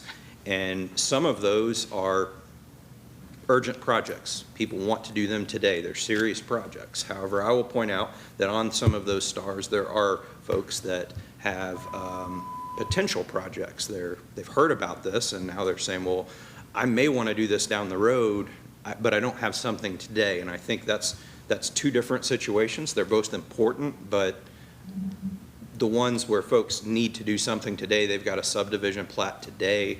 We have some property owners that have come in to see the board. We're talking with them. We're looking for that solution. I'm going to touch on that here in a couple of minutes. But that type of problem or issue versus somebody that's just saying, well, I might want to sell or subdivide later, 10 years from now, that's a different conversation. So we're keeping that list. I'm showing you where we're taking some more time to do some more analysis on these requests. Any questions there? Okay, we'll go to the next slide. So what are we doing to address the issues as we move forward? What's the plan? And as I put in a memo that went out, we've kind of got a three-pronged approach, if you will, and that's operational plan, a capital improvement plan, and a long-term master plan. And so that's kind of where I get the right now solutions, the intermediate term solutions, and then those future solutions. So first, in the near term, today, from an operational standpoint, we're evaluating and testing different ways that we can operate the system to optimize the infrastructure and gain higher pressures just based on a different way of operating the system. So these are no-cost solutions. These aren't a capital improvement. This is just changing our standard operating procedures to increase the pressure today and allow for the folks that have come in and need some additional service. We can accommodate that. So we've been testing those different procedures. That's kind of on the Long Lick booster station that I pointed out on the map earlier. We want to run that station harder, put more energy to the system, and raise the pressure of that whole area with that booster pump station. Then we're also looking at how and when we fill and drain the tanks and operate those tanks in conjunction with the booster station.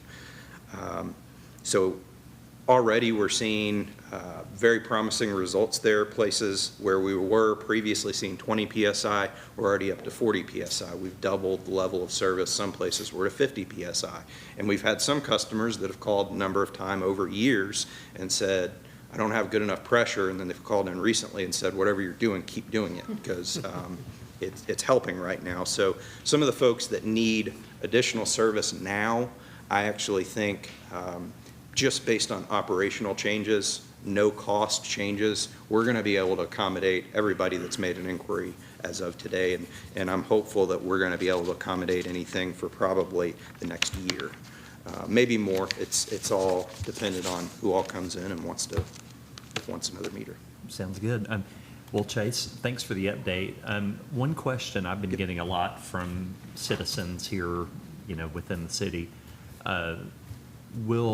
Since the Burton Tank pressure zone is in the county, will the city of Georgetown or will the citizens who live within the city limits be expected to share the costs in this project that's going on in the county? Well, right now, there's no cost. And then I'm going to get to kind of the intermediate term where we could do capital improvements. That's kind of that second bullet right there. Okay. And I'll tell you what we're doing there.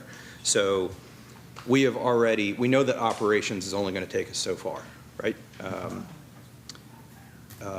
In that, whether it's the next year, whether it's the next 2 years, out to the next 10 years, what we've done is we've developed a hydraulic water model. We also have developed a hydraulic sewer model, so we can do analysis and planning, better planning on both sides of our system.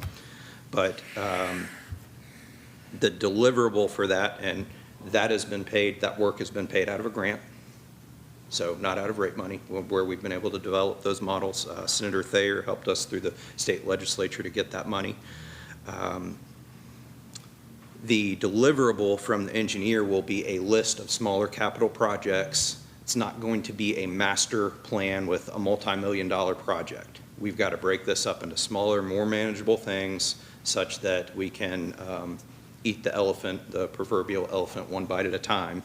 And what they're going to do, they're going to phase those projects, smaller projects, and then we can chase funding for those projects, anything that we can't fund out of our current rate structure. Good thing there is with some of the publicity of this issue, Senator Nunn already reached out to me and said, how can the state legislature help with these? So I said, once I get this list, I will be able to, I'll have list and cost estimates, and then we can work with them, and hopefully we minimize, if make these improvements at no impact to the ratepayer, city or county. That's wonderful news. Thanks. I did say a couple years ago, I will chase down every grant opportunity. That lady over there helps me be on the lookout for every single one out there. So, and she's helping to manage some of those for me. In the short term, or these smaller capital projects, they can be anything from upsizing a line, putting a parallel line in. One of the big bang for the bucks hydraulically is we've got a lot of dead-end lines out in the system. If we can loop those and connect those, we get better pressure, better volume going through every part of the system. And then it may be that long-term we need another booster station, possibly even another tank. But that's going to be customer-driven based on what people want to do and what they request. Then long-term, what we've been working on for years is a long-term strategy for water supply. We know that Royal Spring only gives us so much water, and anything beyond that, as we have more requests, more demand, we're going to have to purchase it. We already purchased from Frankfort Plant Board. We can purchase from Kentucky American, and we will evaluate those and other alternatives to make sure that we have a plan for once we max out our water plant. There's no downtime. We've got a plan. We're executing that plan, so water's never an issue for Georgetown and Scott County. As we do that, the infrastructure associated with that long plan receiving additional water, that's going to increase our level of service across the entire city and county. Chief, can I ask you a question? Yes, sir. A few years ago, there was discussions along I-64 about a pipeline from Louisville and the Ohio River. What's the status of that? Is that kind of... That's one of the things that's being evaluated in our long-term supply analysis. Okay. And when I said that we will be transitioning from a sewer discussion to a water discussion, I intend to bring a list of good options to the board and then to the council. I think that this is big enough that I think even the fiscal court needs to be weighing in. This is, we're a city-owned utility, obviously, but where they've partnered funding infrastructure, they've got a stake in this as well. And I will say that those I will be bringing you some information to make some really big decisions this calendar year. Chase? Yes, sir. Could you please verify, you talked earlier about water supply. Could you please verify that currently or in the future, there's no issue with water supply? Could I? Verify that? Currently, there is no issue with the supply of water or in the Correct. future? We are good. Currently at Royal Spring, we can reliably treat up to 4 million gallons a day. We're between 3 and 4 million gallons a day. We also purchase a minimum of 500,000 gallons of water from Frankfurt Plant Board. We have a purchase contract with them through 2034 that we can purchase up to, I think, 2 million gallons additional. We're not going to need that. I don't know. You've got to look and see what's happening, but that's not something that I have a crystal ball for. It's the same thing that we planned for with the comp plan, with wastewater plant sizing. But the goal of what we're working on right now with the long-term water supply project and that effort, we will have a plan to where we won't get behind the 8 ball like what happened in 2019 with the wastewater plant where usage had spiked and we were behind. We're not going to let that happen on the water side. Next slide, please.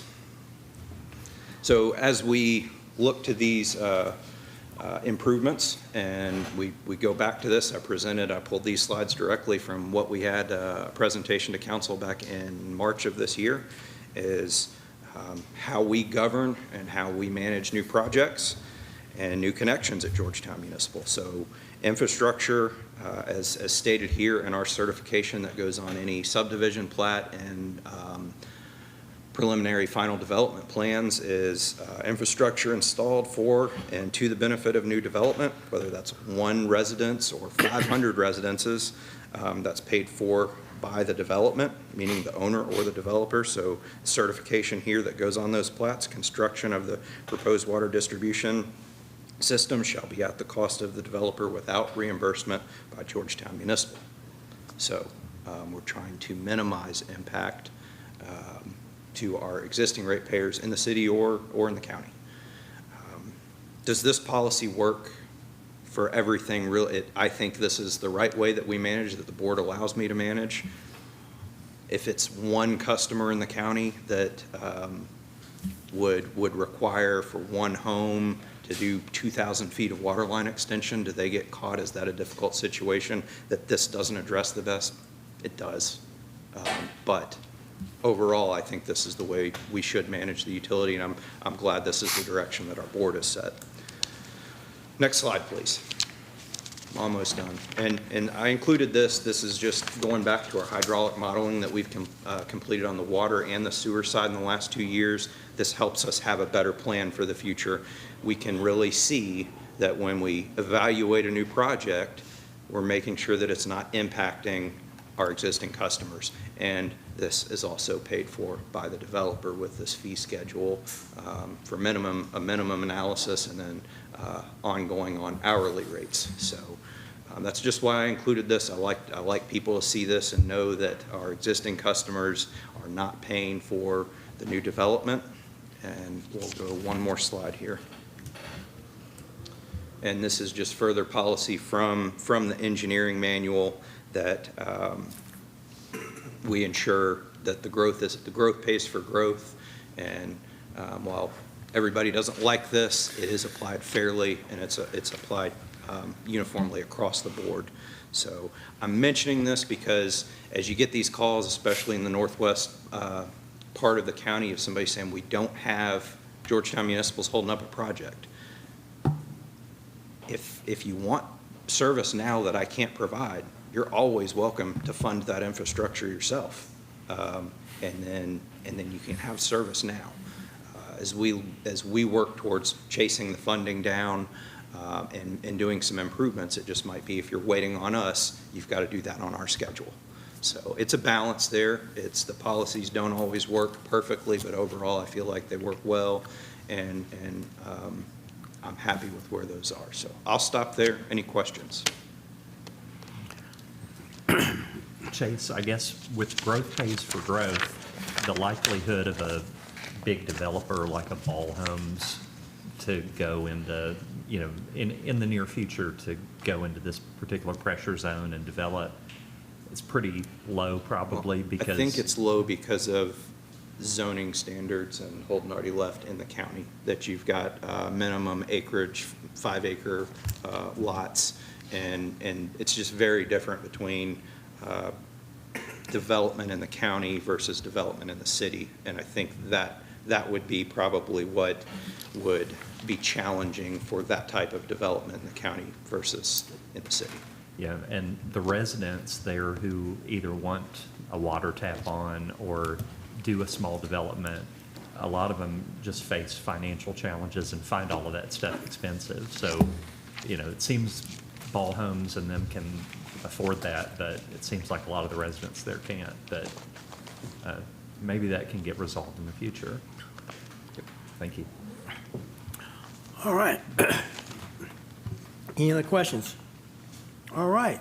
Thank you. As always, Chase, thank you so much for the information and update. Next, item number 12, we have the police departments up. We have the resolution, year 26, Kentucky Office of Highway Safety Grant Funding. All right. The Lolo's gonna, okay. How are you all doing tonight? I'm wonderful, thank you. So do you all have any questions on this particular item, or? Is this specifically for traffic or? The highway safety? Yes. So this is one that we have to apply for every year. This is what, we participate in the different campaigns, drive sober, get pulled over, click it or ticket, bluegrass across, or blue lights across bluegrass. They always come up with creative names for it. But this just basically allows us to offset any of our spending on it, and we're able to apply, or basically offset all of the overtime, FICA, everything that goes into the overtime calculation for our officers to be able to go out and enforce speed. Thank you. Enforce traffic. All right. At this time, a motion? Motion. A second. All right, motion made by Ms. Mitchell, second made by Ms. Sames. Are there further questions and/or comments?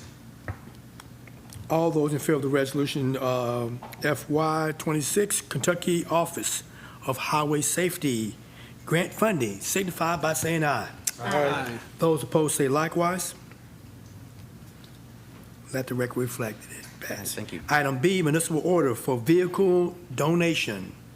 Okay. So we actually had, I had a conversation with the sheriff of Anderson County, and they are in need of some vehicles. We happen to have one. It's one of our older vehicles that was currently up to be sold. We actually own it as opposed to lease it. It's a 2013 Taurus. It's something I know that they could be able to put to use for one of their SROs. So I talked with our administration about it, and we all agreed that this was a good opportunity to pay it forward and just be able to donate something to help a county in need. All right. At this time, I'll entertain a motion. I'll make a motion. Motion made by Ms. Brent. Do I have a second? Second made by Mr. Minke. Are there further questions and/or comments? All those in favor of the motion for item B, municipal order for vehicle donation, signify by saying aye. Aye. Those opposed say nay. And I think this is a good, worthwhile And I know cause. I've been up here in front of you all before. I came from a 6-man agency in eastern Kentucky, and we really depended on municipalities and other governments that were willing to do what we're able to do for them. Yeah. So I've gotten to see it from both sides, and I tell you, it's kind of cool being on the side where we do have the ability to pay it forward. And that's always a good thing. Absolutely. Yes. Item C, municipal order, change order number 1 for Verkada. Verkada, it's a mouthful. Okay, thank you. Verkada, I did Yep. pretty good. Camera systems. So this is our new, so when the police department was built in 2015, we still were currently, or we were as of, I guess, 2 months ago before we started this project, we're still using the original access control and camera system. So with this, we're just looking at kind of getting it across the finish line. There were a couple of things that came up in construction, as I'm sure you all are aware with projects. They never go quite as planned. But basically, we were looking to add 2 more cameras, or 1 more camera, and changing the location of one that wasn't anticipated when we first started the project, and just a couple of other miscellaneous things to support that. So I want to say it was not to exceed the $9,700 mark, and that should get us across the finish line and hopefully get it into this project sooner than later. You have heard the request. Do I have a motion? Motion, Mayor. Okay, motion made by Ms. Sames, second by Ms. Mitchell. Are there further questions and/or comments? All those in favor of the motion for municipal order, change order number 1 for Verkada Camera Systems, signify by saying aye. Aye. Those opposed say nay. Let the record reflect that the motion passed. Thank you. All right, thank you all. All right. We've already done that one. Go to finance, municipal order for the Spectrum Service Agreement. Okay. Stacy is under the weather, so you have me here. Are there any questions on this one? It's a 3-year renewal, 36-month renewal of our fiber internet services with Spectrum at a cost of, monthly cost of $2,800. Council approved a 39-month term with, some incentives back in 2022, so we're up for renewal on this, and you can see all the service locations in your packet as well. Okay, a motion made by Mr. Hampton. Do I have a second? Second. Second made by Mr. Stone. Are there further questions and/or comments? All those in favor of item 14, finance municipal order, Spectrum Service Agreement, signify by saying aye. Aye. Those opposed say nay. Thank you. Let the record reflect there. Item 15, council discussion, AO business, open fire permit. I think we're still working with that. What is the current update with that? Okay, thank you, Emily. The current update is at the last meeting, you all had some general discussion, but there was actually no action taken to refer the item anywhere. So I'd recommend if we could refer it to the fire committee for additional discussion about implementing some of the discussion items, or if you all want to go ahead and make that formal action tonight to incorporate either, I think it was a limitation on the number of waivers. We can have that discussion and move forward there. I thought that we had to put it over to the fire committee to then bring back to the recommendation for that to the council, but I'm okay to move it on into changing the ordinance to let the nonprofits, my suggestion would be let the nonprofits maybe not have to pay for 4 times a year. Because it's something about just Ward Hall, but I think Kim had made a comment about all the nonprofits, so be it. And let them 4 times a year be able to use the burn permit if it's for the nonprofit. So, and then put that change the ordinance to allow that. So that's my recommendation. Okay, is there any other questions or comments on that? Okay. Okay. Is that the action of this council that we want to go with that? Yes, it would be, the motion would be great. What I just said, I'll make a motion. Okay, so you're making a motion to to allow that nonprofits be able to not have a waiver for burn permit. Is that correct? Yes, up to 4 times, no more than 4 times a year. 4 times a year. And it has to be used for the nonprofit, not for personal. Right. Okay. I'll second. All right, now, you have heard the motion. You had a motion made by Ms. Sames, second made by Mr. Hampton. And any further discussion and/or comments? I have a clarifying question. Okay? Calendar year? Yes, ma'am. Thank you. So I understand that only 4 times a year you get a certificate to do that, and it has to be for nonprofit related items and not for anything personal. Right. Okay, everybody understand that? Perfect. All right, so there's no other question or comments. All those in favor of the motion signify by saying aye.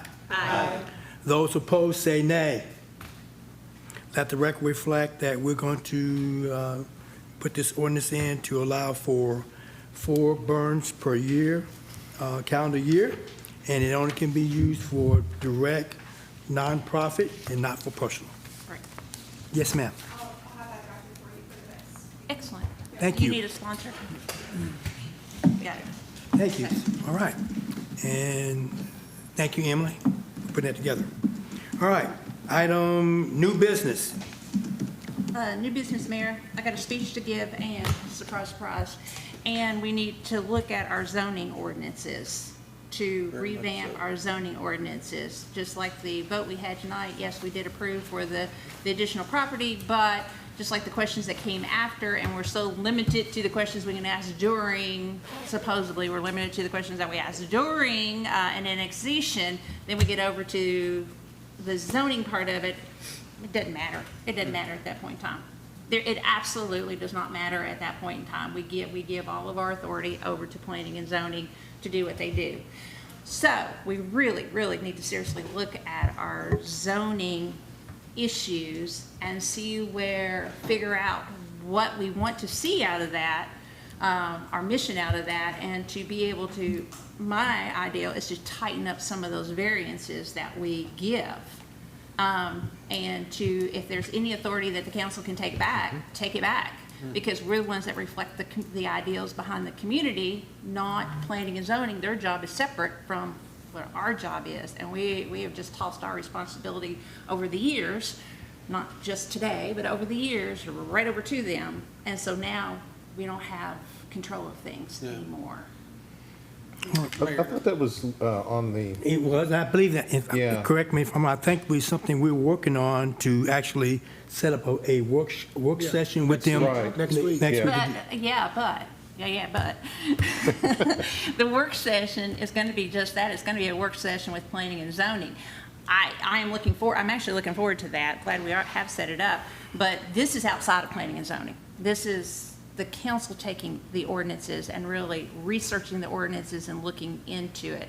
Since we don't want to put a moratorium on annexation, fine, but we really need to take a serious look at them. So yes, I'm looking forward to that next week and learning what I can learn there, but I think we need to take the ordinances and do either a subcommittee of the council or some workshops with the council. And we really need to hire, as I said the last time, we need to hire an outside attorney that's not with planning and zoning, that's not our attorney because she's too busy with all the other stuff she needs to do, to come in here and answer the questions with us. They have no dog in the fight in the community. They're totally outside of the community. The council needs to hire them to come in and help us with them. So that's what I am. And if you want to wait till after next week's meeting and see what happens next week's meeting, I'm fine with Mayor, that. and just going off what Karen had to say,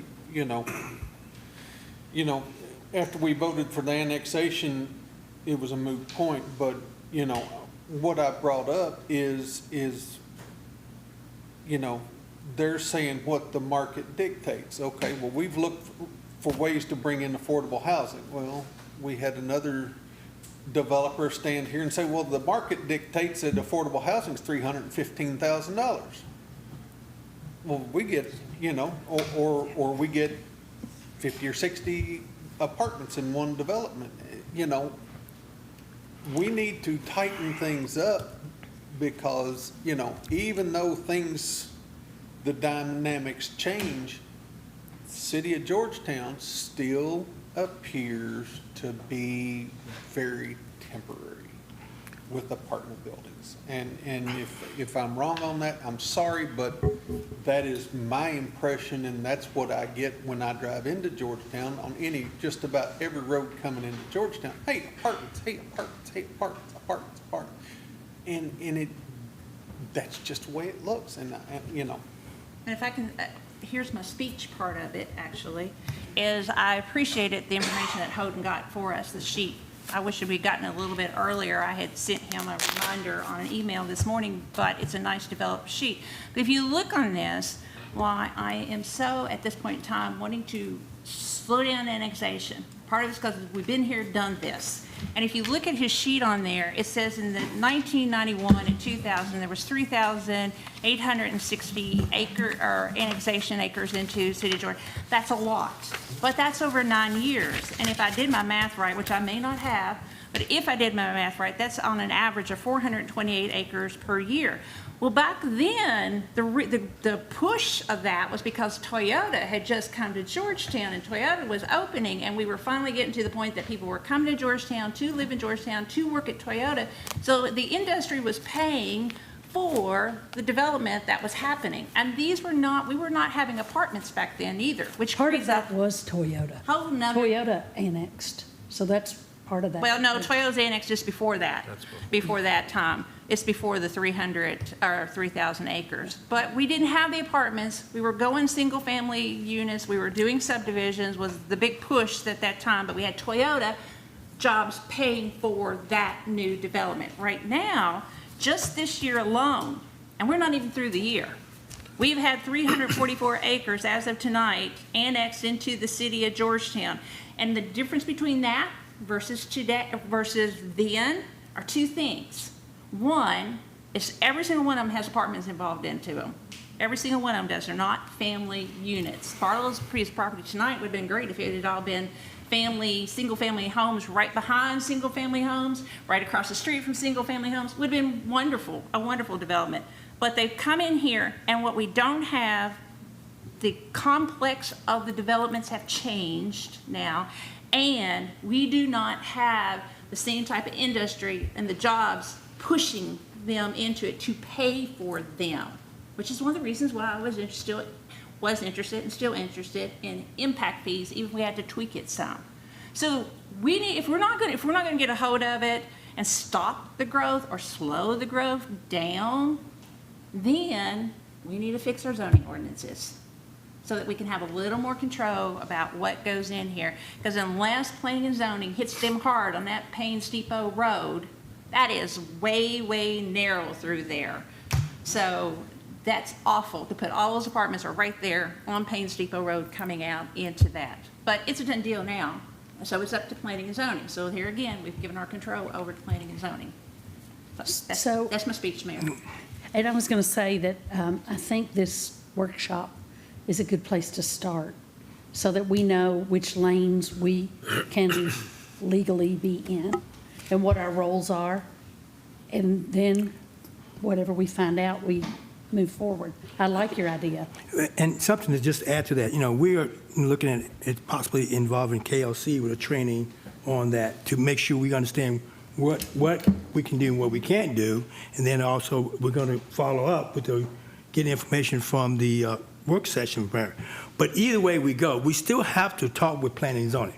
I mean, we still got to have a conversation with them and making sure, because, they may know what the ordinances are, but they may have drafted, but we have to take a good look at that and see what works and what doesn't work, and how can we tweak it if we need to be tweaked on that. That makes sense. It does make sense. Okay. And Yes. And one thing, and we brought it up a little bit earlier because somebody asked for Chief Johnson to come up and speak. One of the things that we do, and I said it, each time we expand or bring in more property in the city limits, folks, we got to remember that stretching the police, fire, public works, the ambulance service, it stretches them that much thinner. But it's our job. It's our job to provide the resources for that, and that's the thing about it. Growth is not. I understand about growth, okay, but the thing is, we are charged with actually putting putting in place some form of resources so the police and fire can provide these services, and that's what we're charged to do, and that's what we, hopefully we're able to do. And this year in the budget we tried to address some of those issues, and we will continue to address those.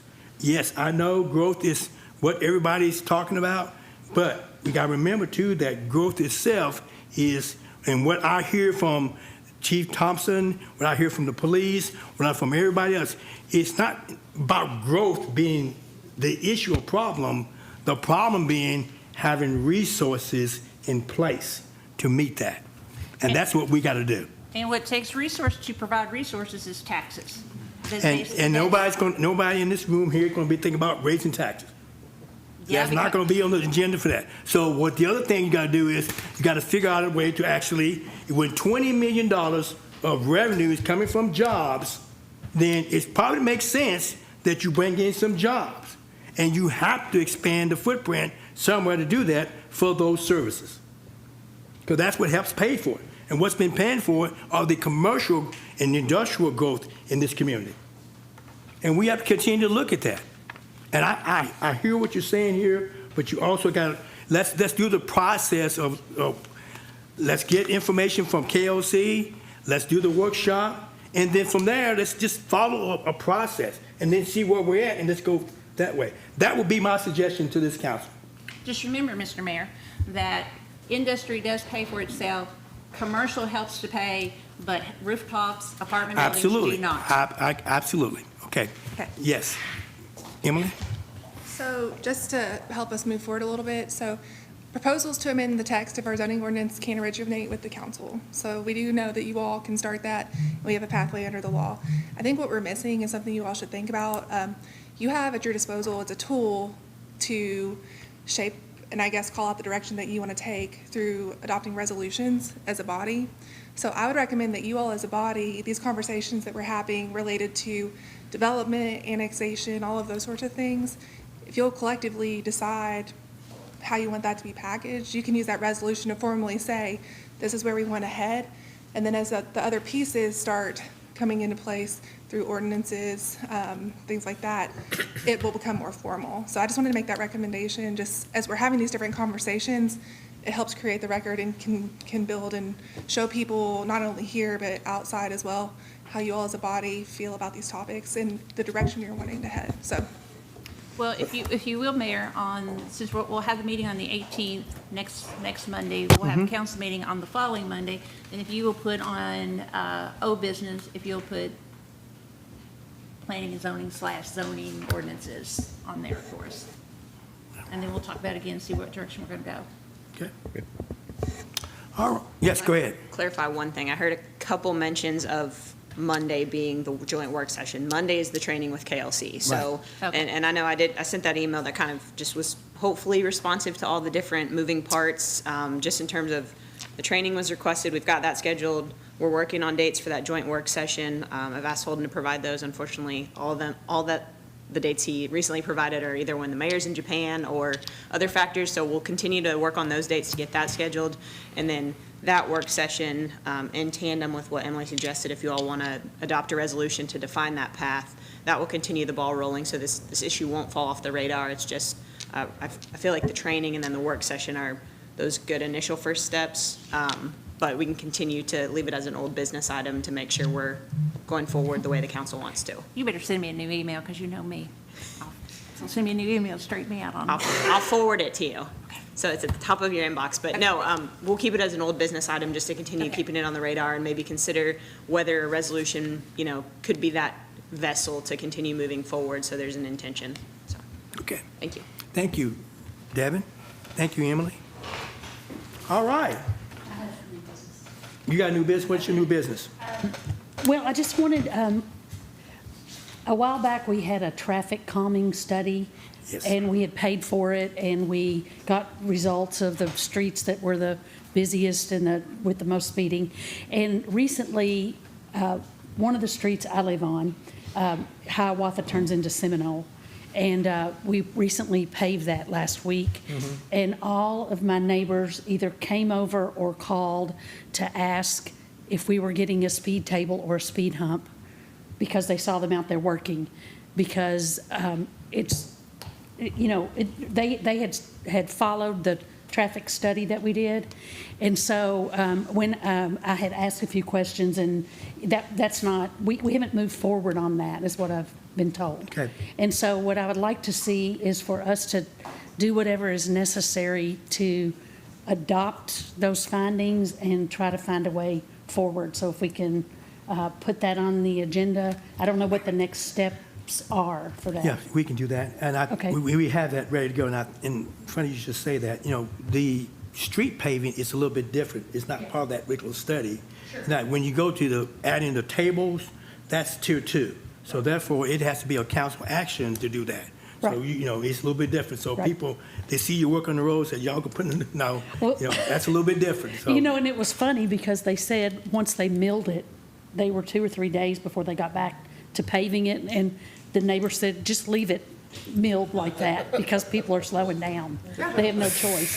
So, I mean, that's how much we can sit and count the people who go the speed limit because the majority do not there. So Okay. if we can get that moving, that'd be okay. great. And she has it down for, and then we will address that. Any other new business? All right. Okay, it comes to this time is council comments at this time, and I'm going to start with Ms. Brent. Packing up, leaving? The only thing I want to say is this weekend it was beautiful to see the young kids that got the backpacks for the Parks and Recs program. I helped out with passing out the backpacks and just to see the children with their smiling faces. They got vouchers for haircuts and all kinds of things. They had food. And it just went over well, and it's something that you should look into if you haven't volunteered or whatever. Make sure and try to do that next year because it'll give you a good feeling in the heart. That's all I have. Yeah, and that kind of goes, you know, there's a lot of those type of outreach going on. You know, a lot of churches sponsor that and that. So that's always good that our kids are able to come equipped when school starts. Mr. Hampton, Mayor, I'm good this week. Ms. Mitchell, All good. Mr. Stone, I've got nothing, sir. Mr. Crisp. All right, well, I've got something brief for everybody, and who would have guessed that tonight I'd like to bring up chickens, of all things, right? So it's not what you'd think of. It's not the backyard chicken ordinance necessarily that failed, but the other ordinance that passed about allowing schools to have chickens. When I drove home after the last council meeting, I thought, did we have all of those restrictions in it, like maximum hens allowed and all these other different things that were in the other ordinance? And then I reviewed the packet and I thought, no, it's pretty open-ended. We didn't really put anything in there whatsoever. No, that may not end up being something that comes to bite us, or in this case, peck us later, you know? You liked that one, didn't you, Mayor? No? I'm not going to comment. Okay. But I started thinking of a couple different loopholes that could occur with regard to the educational exemption. For example, an in-home daycare or somebody that homeschools at their residence could easily make the argument that they should be exempt and be able to have chickens. And then if that's the case, they could, regarding the permit, the classes, coop inspection, the 6-hen limit, all of the other different things, they wouldn't have to really worry about that. And then same thing, I did a little bit more research. It's apparently not very hard to start a 4-H program or a FFA program at your house. You can set up a 501c3. You can have pop-up classes, and in all these situations, residential buildings could easily get chickens. It really wouldn't be that big of a deal, and then they wouldn't have to worry about all the really great restrictions that we had in the original ordinance. So even though I voted for backyard chickens, I still think that the spirit of this would be, I would hate to see people using loopholes and the good citizens after, it was voted against. I respect that, but I'd like to maybe explore either having an amendment or tightening the language in the future just to help create situations where a handful of residents may decide to get a little wild with the chickens. Well, I think that like anything else, when you put things together, there's always somebody that may not follow the rules of what is on paper. Mm-hmm. That's something we can look at and see where we are, and if it's something that we have to tighten up. If you don't have any issues with that, you're fine. But if we do have a situation where we have to look at it, that we can always change that. We can always amend that ordinance to include that if we see that there's a problem with that. if that makes sense. It does. It seems like it'd be easier to be proactive now. That to could be kinda- that too. But, yeah. Okay, all Are right. you making a motion to do that? To add language? Are you making a motion for us to? I'm not going to make a motion just yet. Okay. We'll see, See where we are with that? marinate on that for a little bit. Okay. All right, Ms. Sames. Well, just so Michael knows, nobody had any of that in their mind, but now the whole public knows how to do that. You're welcome for everyone. My front page above the fold, let everybody know. Well, you know, like I said, yeah, well, you got to be the first to answer all the calls too, okay? Okay, is there any? Yeah, I do have something serious. Yes. Or I have someone that contacted me about trees, and it might be more of a Chase thing than yours, but they say that the Shea subdivision back here, that they're wanting to take down the trees, those beautiful trees that are in the back right beside the creek that's at the end of the property. Well, they said, Mayor, you were doing it. So I said, I'd find out tonight. But are you doing anything with that? Just a minute, I figured okay, it was Chase? Chase doing it, actually. Because they said it was related to water. You're buying trees? Sanitary sewer, we're not buying trees. We, one of our upcoming projects that's approved in our capital program, part of our rate structure, we are replacing the main interceptor sewer that serves pretty much the entire southern half of the city that feeds into the wastewater plant. And that current sewer is in those backyards I guess it's the houses that are in the eastmost street of Quail Run. And back along the stream there is trees. We have adjusted our alignment so as we are minimizing the impact to that tree line. Okay. So do you have an easement, I assume, through there? We are negotiating the easements. We have easement on our existing sewer, and we're negotiating easements on the proposed. Okay, all right. So, because they use the word eminent domain, they pushed it off on the mayor, but I said I didn't think so, that it was probably a water company issue. We are still negotiating. Okay, well, they're not happy with you, just so you know. Okay. Mr. Menke? Nothing, Mayor.